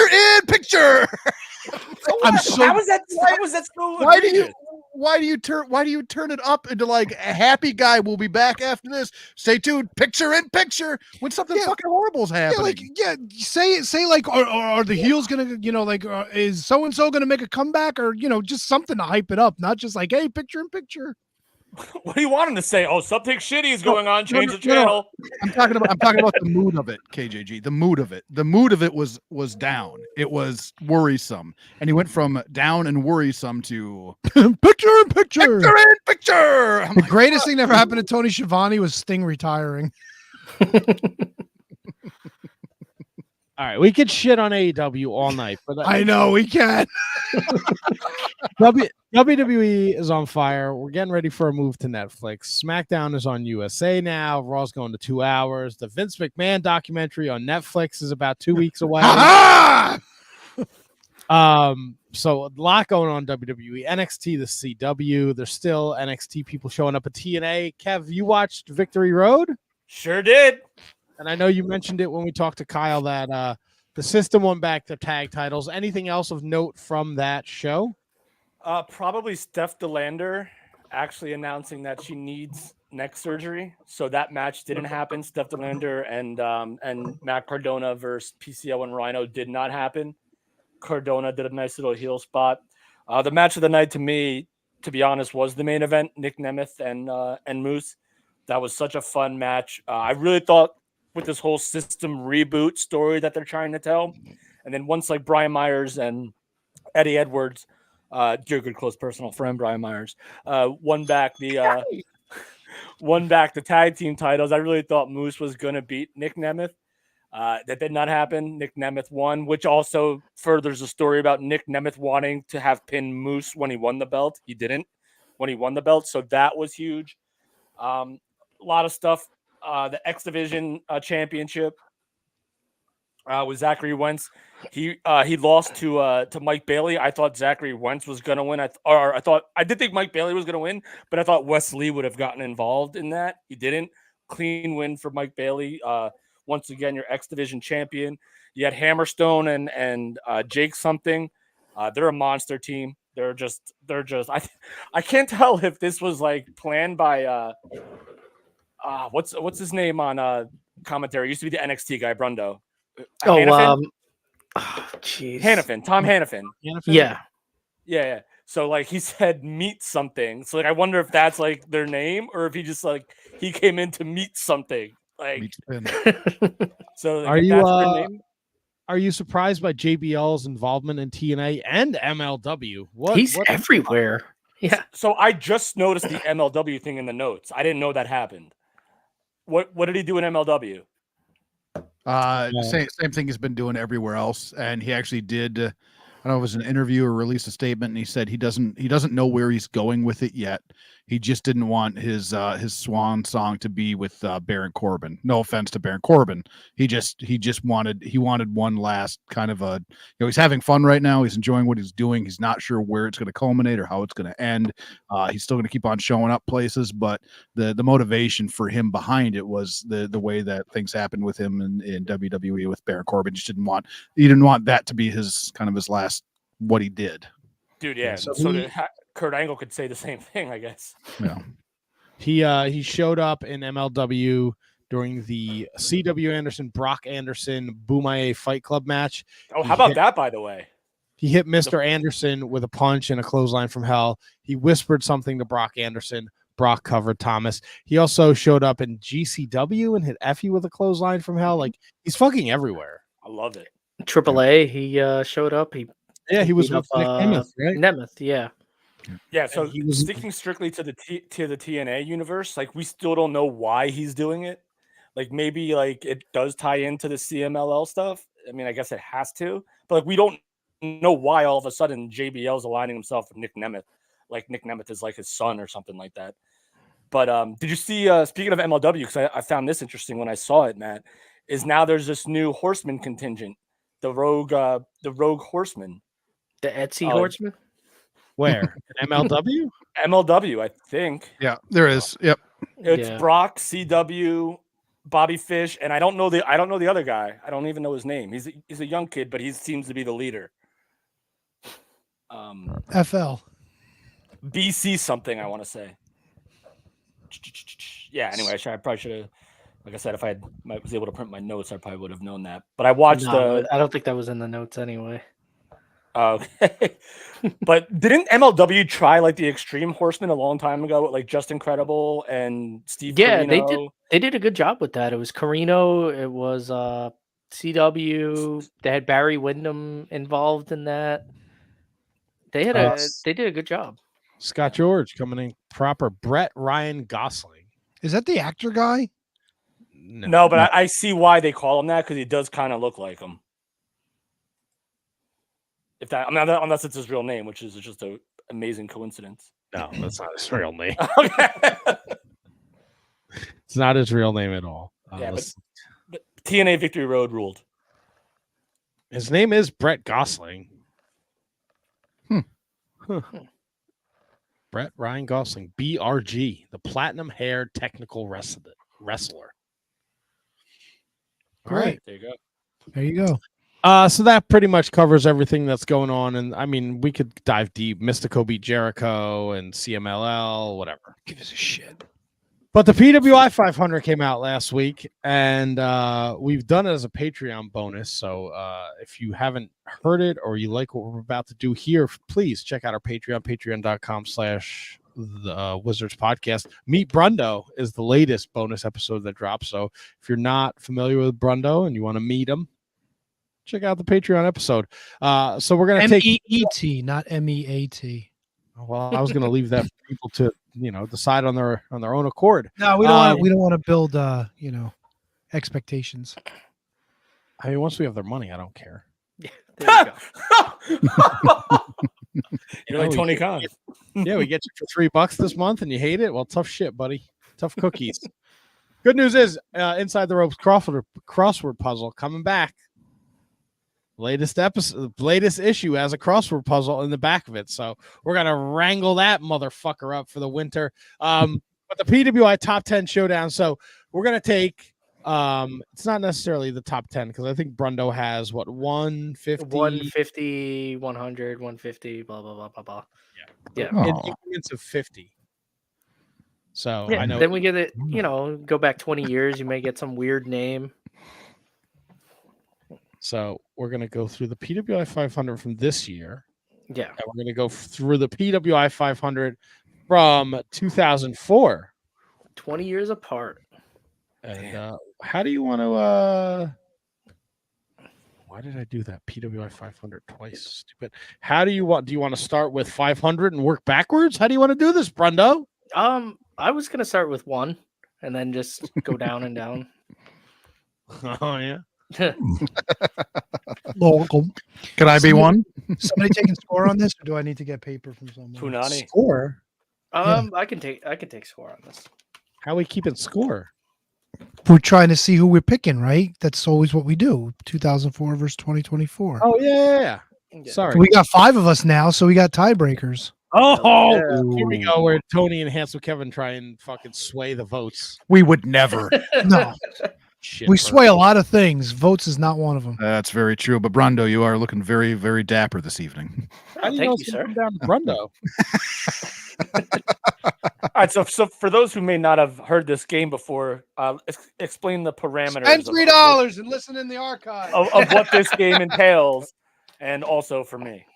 Yeah, basically, I'll throw out who the number was this month or this year, and the number was 20 years ago, and then we debate on who we think was better. Okay, that's what I thought it was. Okay. Yeah. You know what, Brendan? Since you're doing the calls, I can keep score. Oh, okay. Yeah, let me just jot this down. So it's 2024 and 2004. 04. All right, and we're starting with number 1, right? Yeah. Okay, whenever you guys is readies. So this year, Cody Rhodes was number 1, Cody. and in 2004, we're starting off with a banger.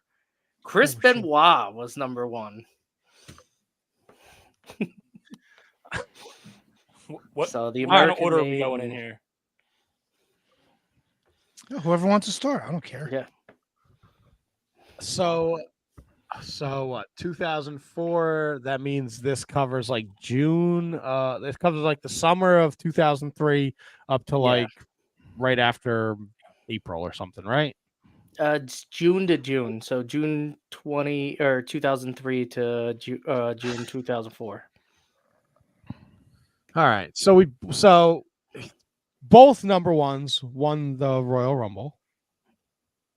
Right. Mhm. Both won the title at WrestleMania. Both are champion at the present time. Mhm. No, in June? Yeah. Yeah, lost it. Benoit He lost doesn't it lose in till SummerSlam. Yeah, SummerSlam. Ah. Orton.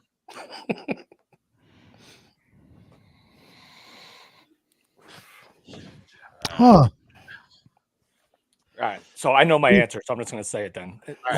Cody Rhodes, 100%, hands down. Cody Rhodes.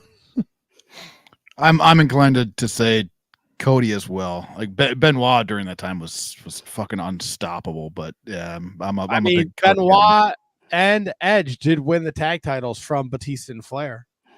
Benoit was still a main event project to me at that point in WWE. So Cody Rhodes was the fucking megastar, no pun intended, LA Knight. But Yeah, I think Benoit, not that he was, but he felt like a little bit more of an afterthought to like Triple H or one of those guys, even when he was champion. So I would go Cody as well. I'm going to go with Cody as well. But I was just giving you the facts so you can make your own decision, people. Just if you were a little foggy on what Chris Benoit was doing in 2003, 2004. yeah, he was world champion and tag champ at the same time. Wait, didn't Cody Rhodes also win the tag belts with Jey Uso during that time period? No, Did he? I don't think he was the WWE champ at the time. No, he wasn't. But during No, that during the time time period, I think he was. Yeah, Oh no, he definitely was in that time period for sure. Yeah. I just thought you meant like Double Benoit was world champ and tag champ. All right, who'd they beat? They beat Judgment Day? Who? Who's who? Cody and Yeet. Yeah, Judgment Day.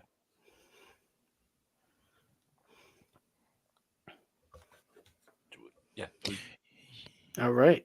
Yep. Ready for number 50. Wait. Who did he beat? Oh. Who'd they beat? The Judgment Day. We said Judgment it. Day. I was Finn waiting and for Matt to Priest. say it. What? Who beat what? Me. Contact off. Yes. With both hands. Are you asking you. who did Cody and Jay beat? Yes, it was, and which was answered. Is that what he's asking? Yes. That's what I was trying to ask. Yeah. Okay. So what's the Judgment answer? It's the fucking Judgment Day. They said it 3 times.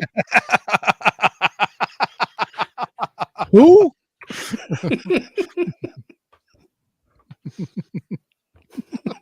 All right, I'm picking Cody Rhodes too because nobody gives a shit. What number are we going now, Rondo? We're going with number 50. 50. Who you got?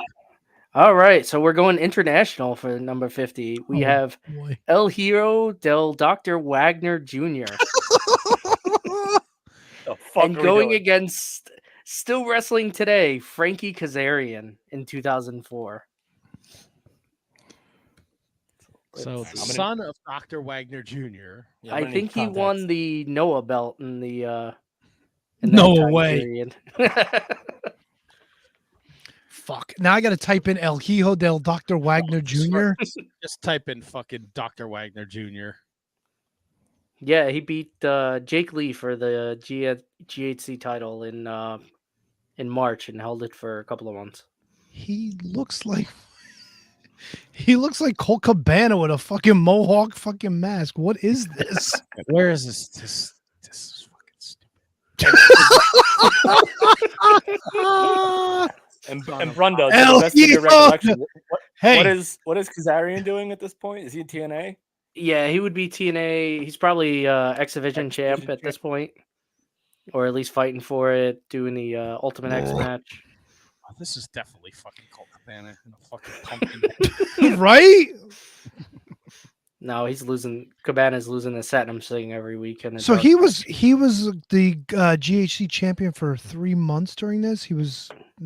All right, yeah. So that's it. So the belt that he won, is that Noah's top title? yeah, yeah. So he was their chop champ for a couple of Chop months. champ, baby. Chop champ. Chop champ. Chop champ. Yeah, I got to go with El Hijo del Viking. Go fuck yourself, oh. Why? Junior. Come on, dude. GHC champion?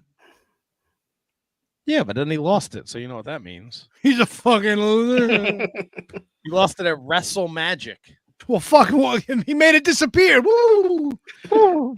Yeah, I'm going El Hijo del Wagnero.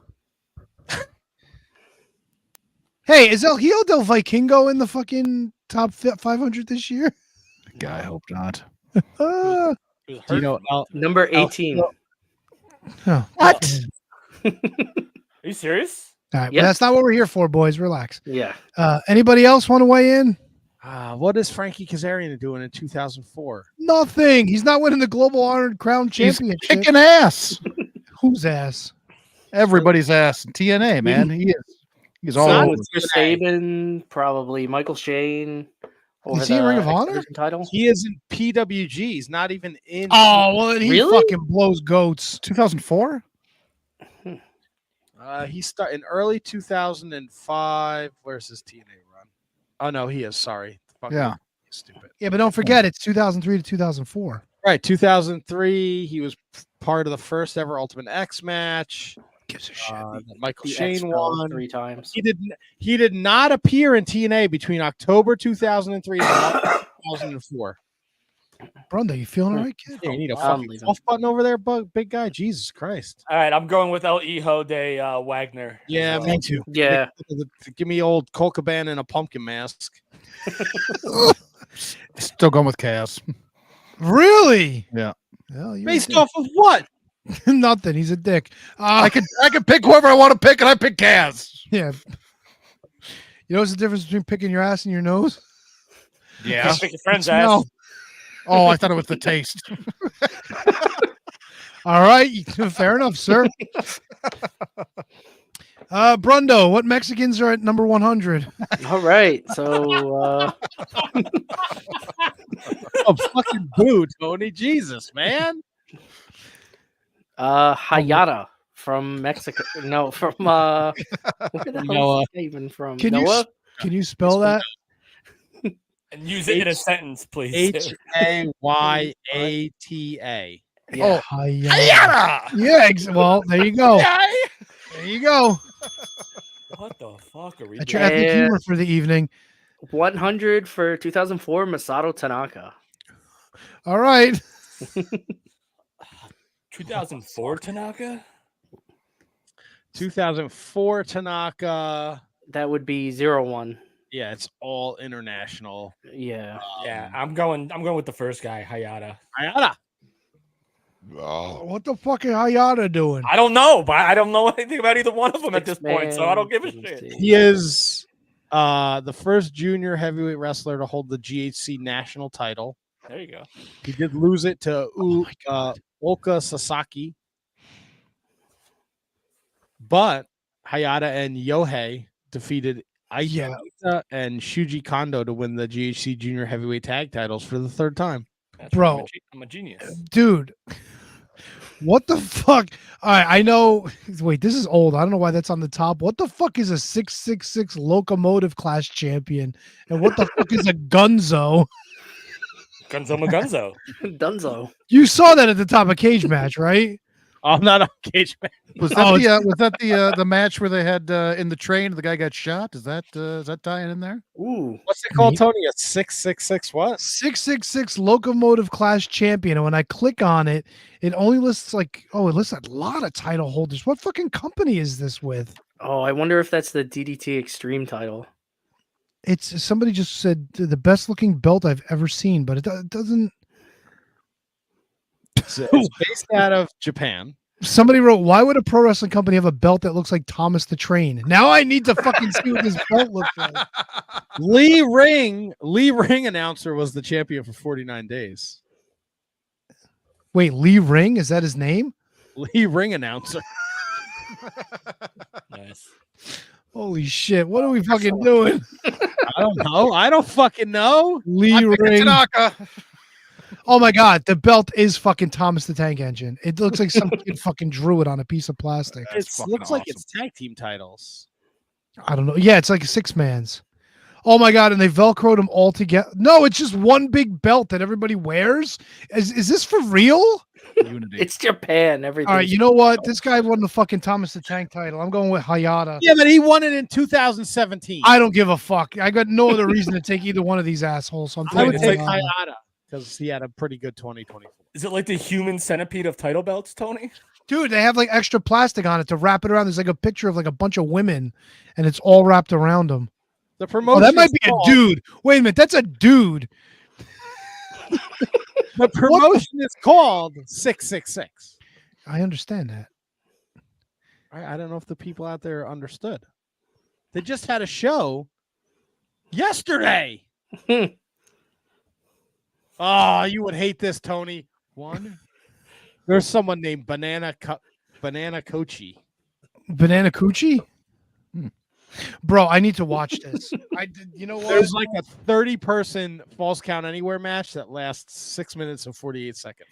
Dude, why is AEW not book these people? 5-on-4 handicap. Jumbo Lee Burbridge is involved. Well, of course he is. Along as does that say Guts? Guts. Yep, Yes. Guts Ishijima. All up in those. Oh, Rina Yamashita. She works here. All right, then that's got the vote. Oh yeah, I see her in this picture. Oh, Mass Baddie too. Does that have the chest hair boys? I saw their name recently in Japan. Okay, so who are we picking? Hayata. I pick Hayata. Who else picked Hayata? I picked Hayata. Tanaka. Wow. Tanaka. HK? Tanaka. Yeah. All right. Brundo, 150. Oh, it's All gonna get better, right. isn't it? It's gonna be a lot So easier.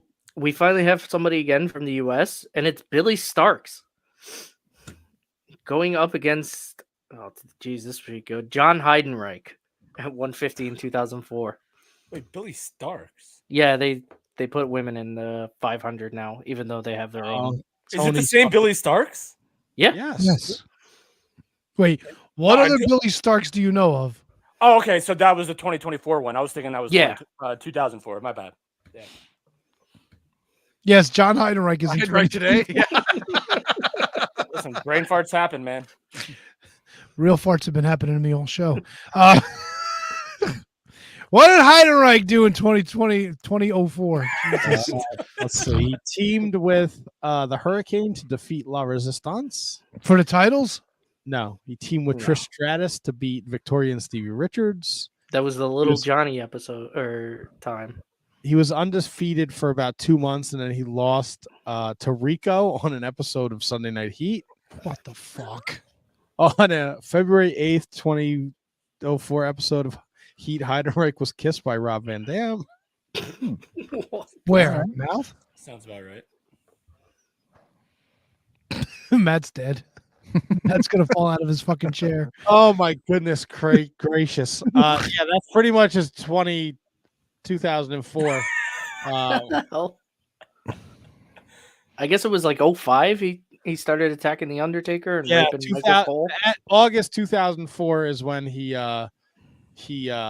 starts doing that. He comes back and then he feuds with the Undertaker. When did we get Legion of Doom Heidenreich? Was that Oh, before shit. this? 06 or 07. Yeah, 05, 06. Ah, fuck. So this is like fucking lame duck Heidenreich before he really Yeah. had his name. And Billy Stark, she's like what, the Ring of Honor TV champion or something? She won it and then she lost it in her first defense, but she did have that banger against Athena at Final Battle. And her stuff with Athena on Ring of Honor TV is probably the best thing on Ring of Honor TV. So I'm going Billy Starks. Yeah, I'm going Billy Starks as well. I too am going Billy Starks I'm going Heidenreich. because he smooched RVD. Well, I mean, come RVD on. switched him. Yeah, you know what? I'm going Heidenreich too. Fucking asshole. Fuck that, dude. Heidenreich ruled. No, he did. 2004, he did not rule. Billy Starks will get there. This 2024 is not her year. That's Number 200. Best guest of the show, Billy Starks. I know. Good Yeah. friend. Yeah, you weren't there for that one, right, Tony? Oh no, I was there. But no, I wasn't there. You're right. Fuck, I wasn't there. Wasn't even there. Somebody fucking broke into the studio and hijacked my feed. Fuck, god damn it, Brundon. What a fucking memory. 200, kid. What do we got? All right. We got for 2024 Shinhiro Irie. And for 2004, Filano. Or Filano. All right, you got to fucking spell both of these for me. I have no fucking clue. Shinhiro is Shihiro. Last name Irie. Okay. And Filano is Felino. Oh, Felino. Felino. Yeah, it's like Mexican a cat. legend. Yeah. Felino and Barnes, injury attorneys. Is it Felino or Felino Jr.? Felino. Because El Felino, according to his Wikipedia, Died in 2003. I mean, there ain't much here. He canceled. Yeah, El Felino. Here he is. Yeah, but he doesn't look like he's wrestled since like fucking 2020. He Maybe Yeah, it but he is. wrote, this is 2004, bro. Yeah. Oh, Felino's 2004 or Shingo Erie is 2000? Oh, Felino's Jesus Christ. Felino's 2004. All right, Felino. Felino looks like a fat version of Charlie Norris. I feel so much better. That's about who I myself pick. right now. His father was Pepe Casas. Oh, he's the father of Puma King and Tiger. Isn't And he's Puma King married to Ricochet? Princesa Blanca. Bro, there's a lot of lineage here for fucking Mr. Felino. All right, What was and he Ricochet's was character in Lucha Underground? Wasn't he Puma King? yes. So he's Ricochet's dad?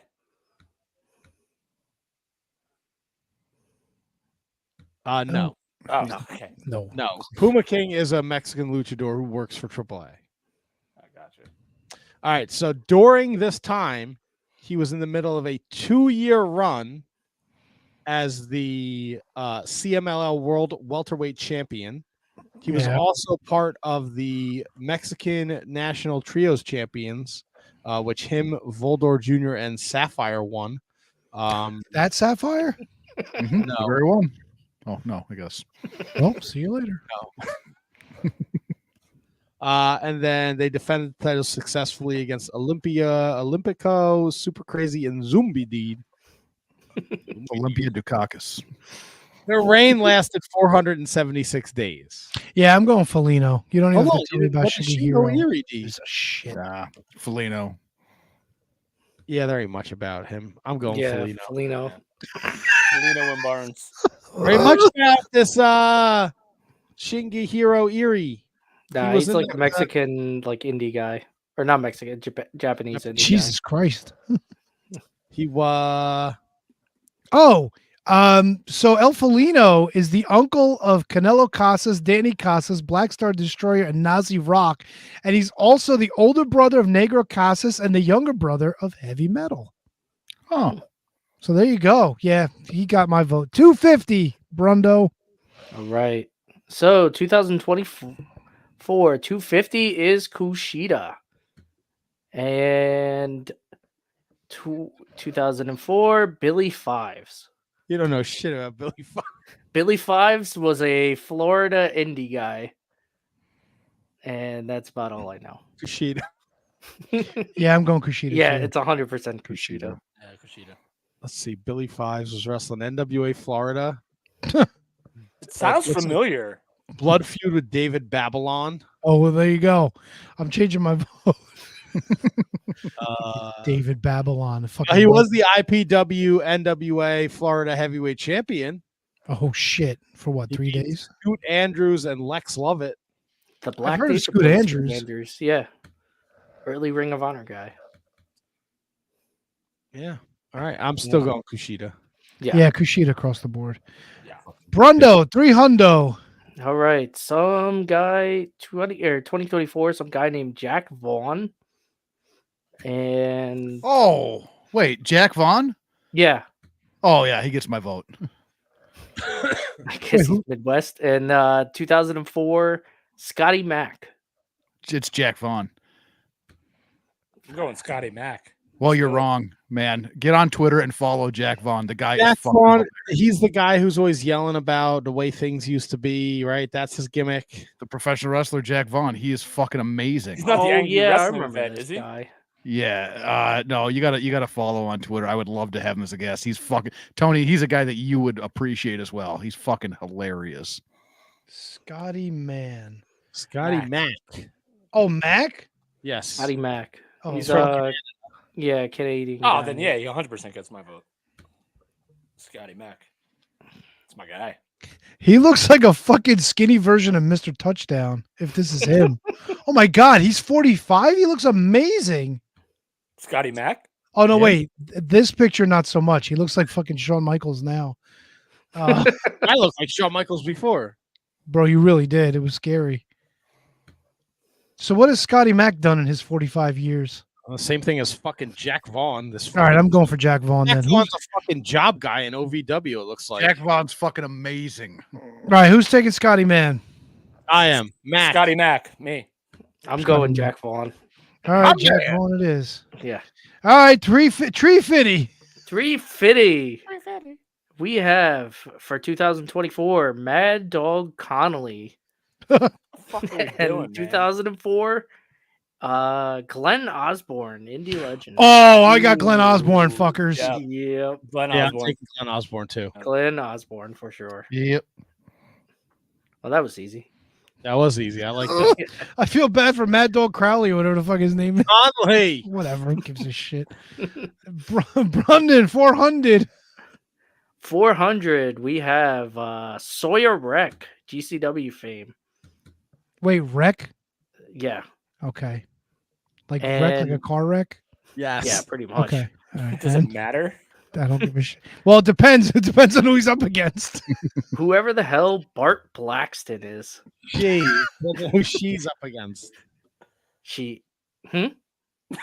Sawyer Wreck is a girl. Sawyer Wreck's a woman? Yeah.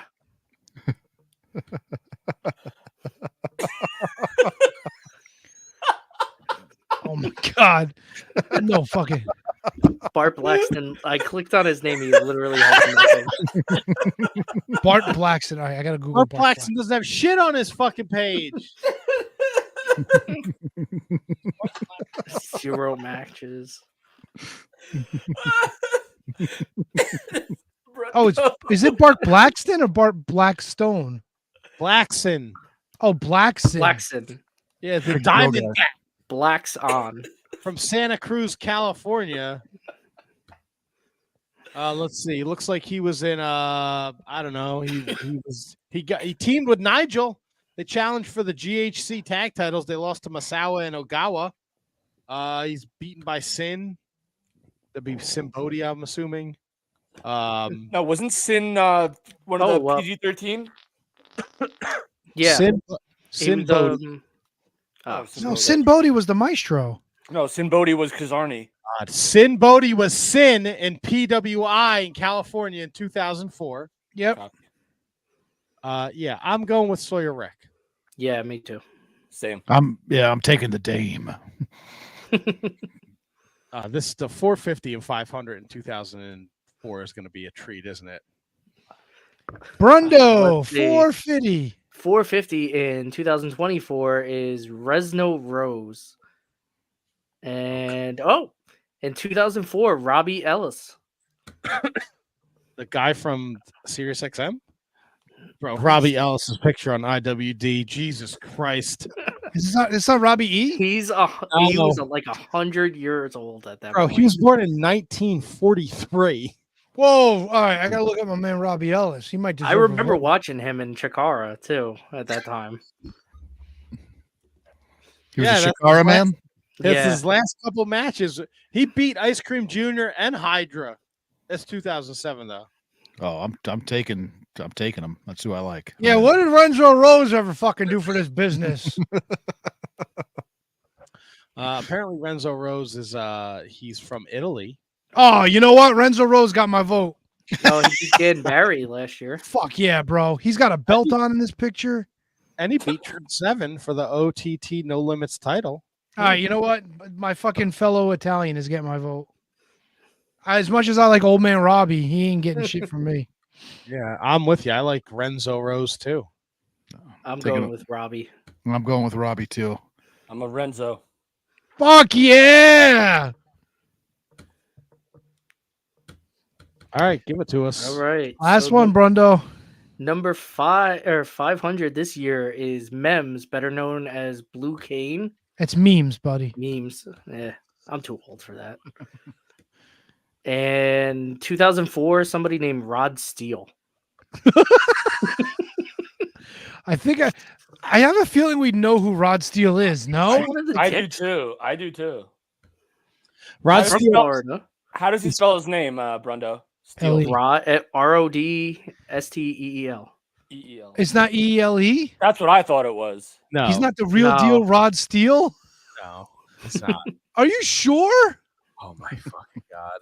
Dude, don't come on now. No, He he's- lost to Raven. He lost to Amazing Red. Yeah, he was. He Lost did a a lot lot. of dark matches at TNA in 2000. Bro, he's known as the Miami Pound Machine. Oh yeah, my man Rod. I no, absolutely not. Come on, Pound bro. machine? How do you Fucking pick hell, the dude. pound machine? It's Blue Cane. It's the pound machine. Bro, Rod Steele looks like a fat CM Punk. It's glorious. So you mean CM Punk? That's not- that ain't right, bro.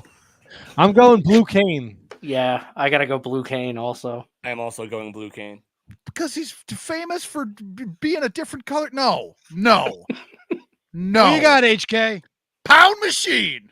You know what? I'm going Because of Pound his- Machine too. Because of his stupid fucking nickname. Yeah. Fuck we yeah, didn't go- dude. We didn't go, oh, what, maybe next time we'll be green cane, blue cane. Bro, And now Rod he's- Steele's got a fucking MySpace page. And now And he's he's a- mems. One of his top 8 is Richard Cheese. Oh my god.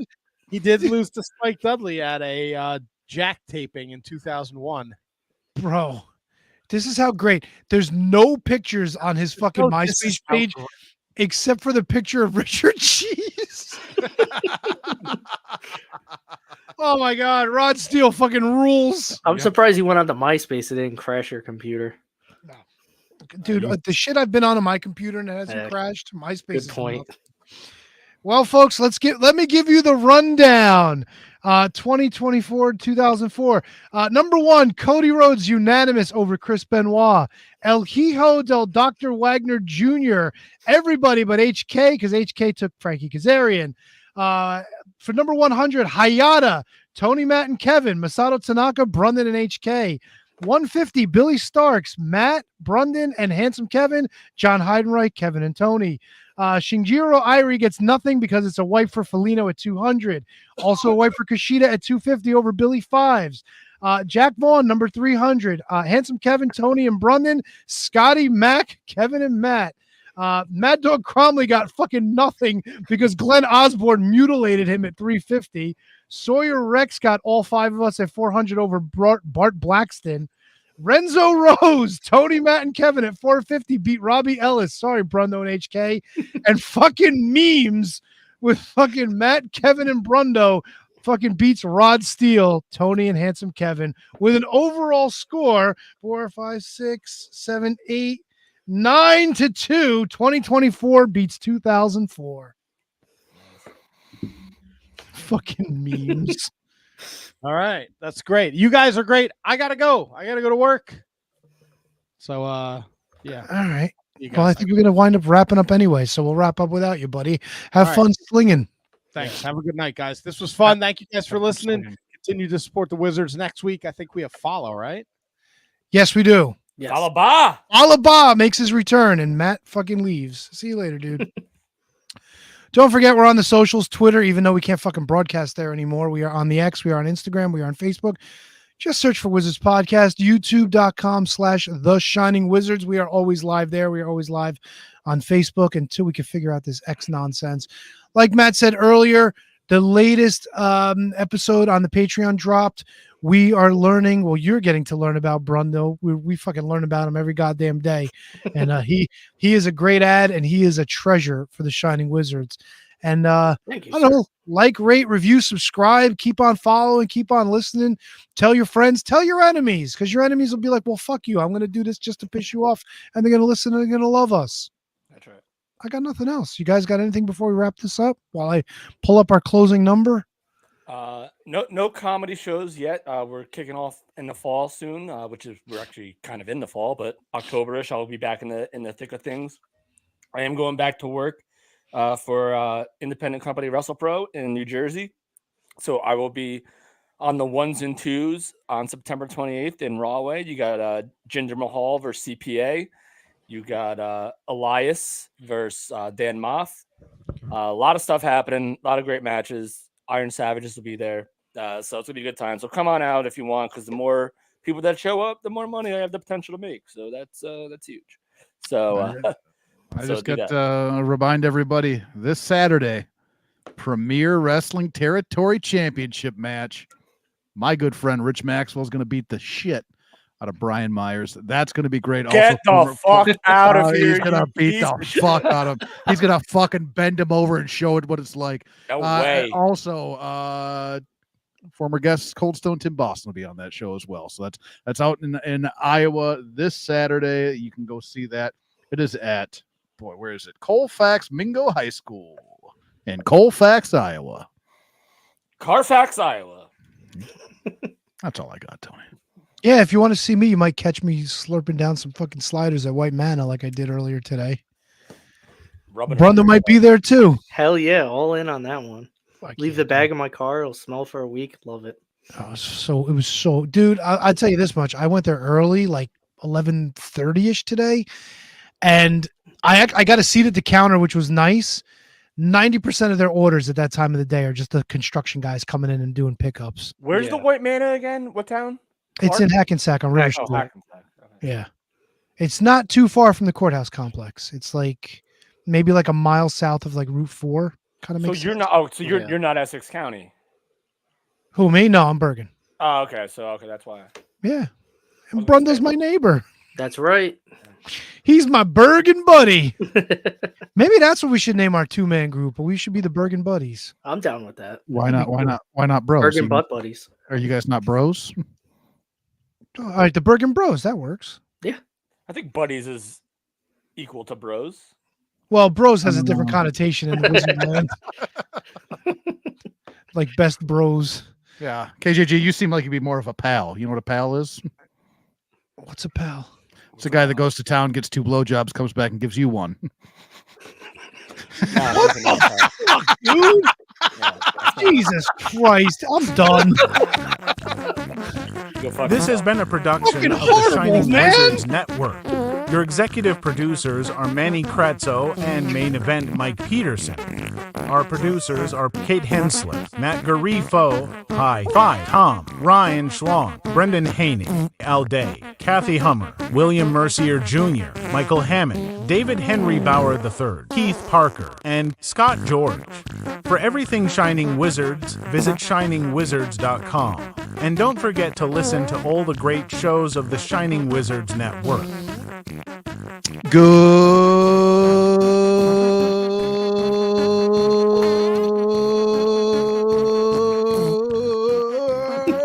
Oh, I fucked up. I lost it.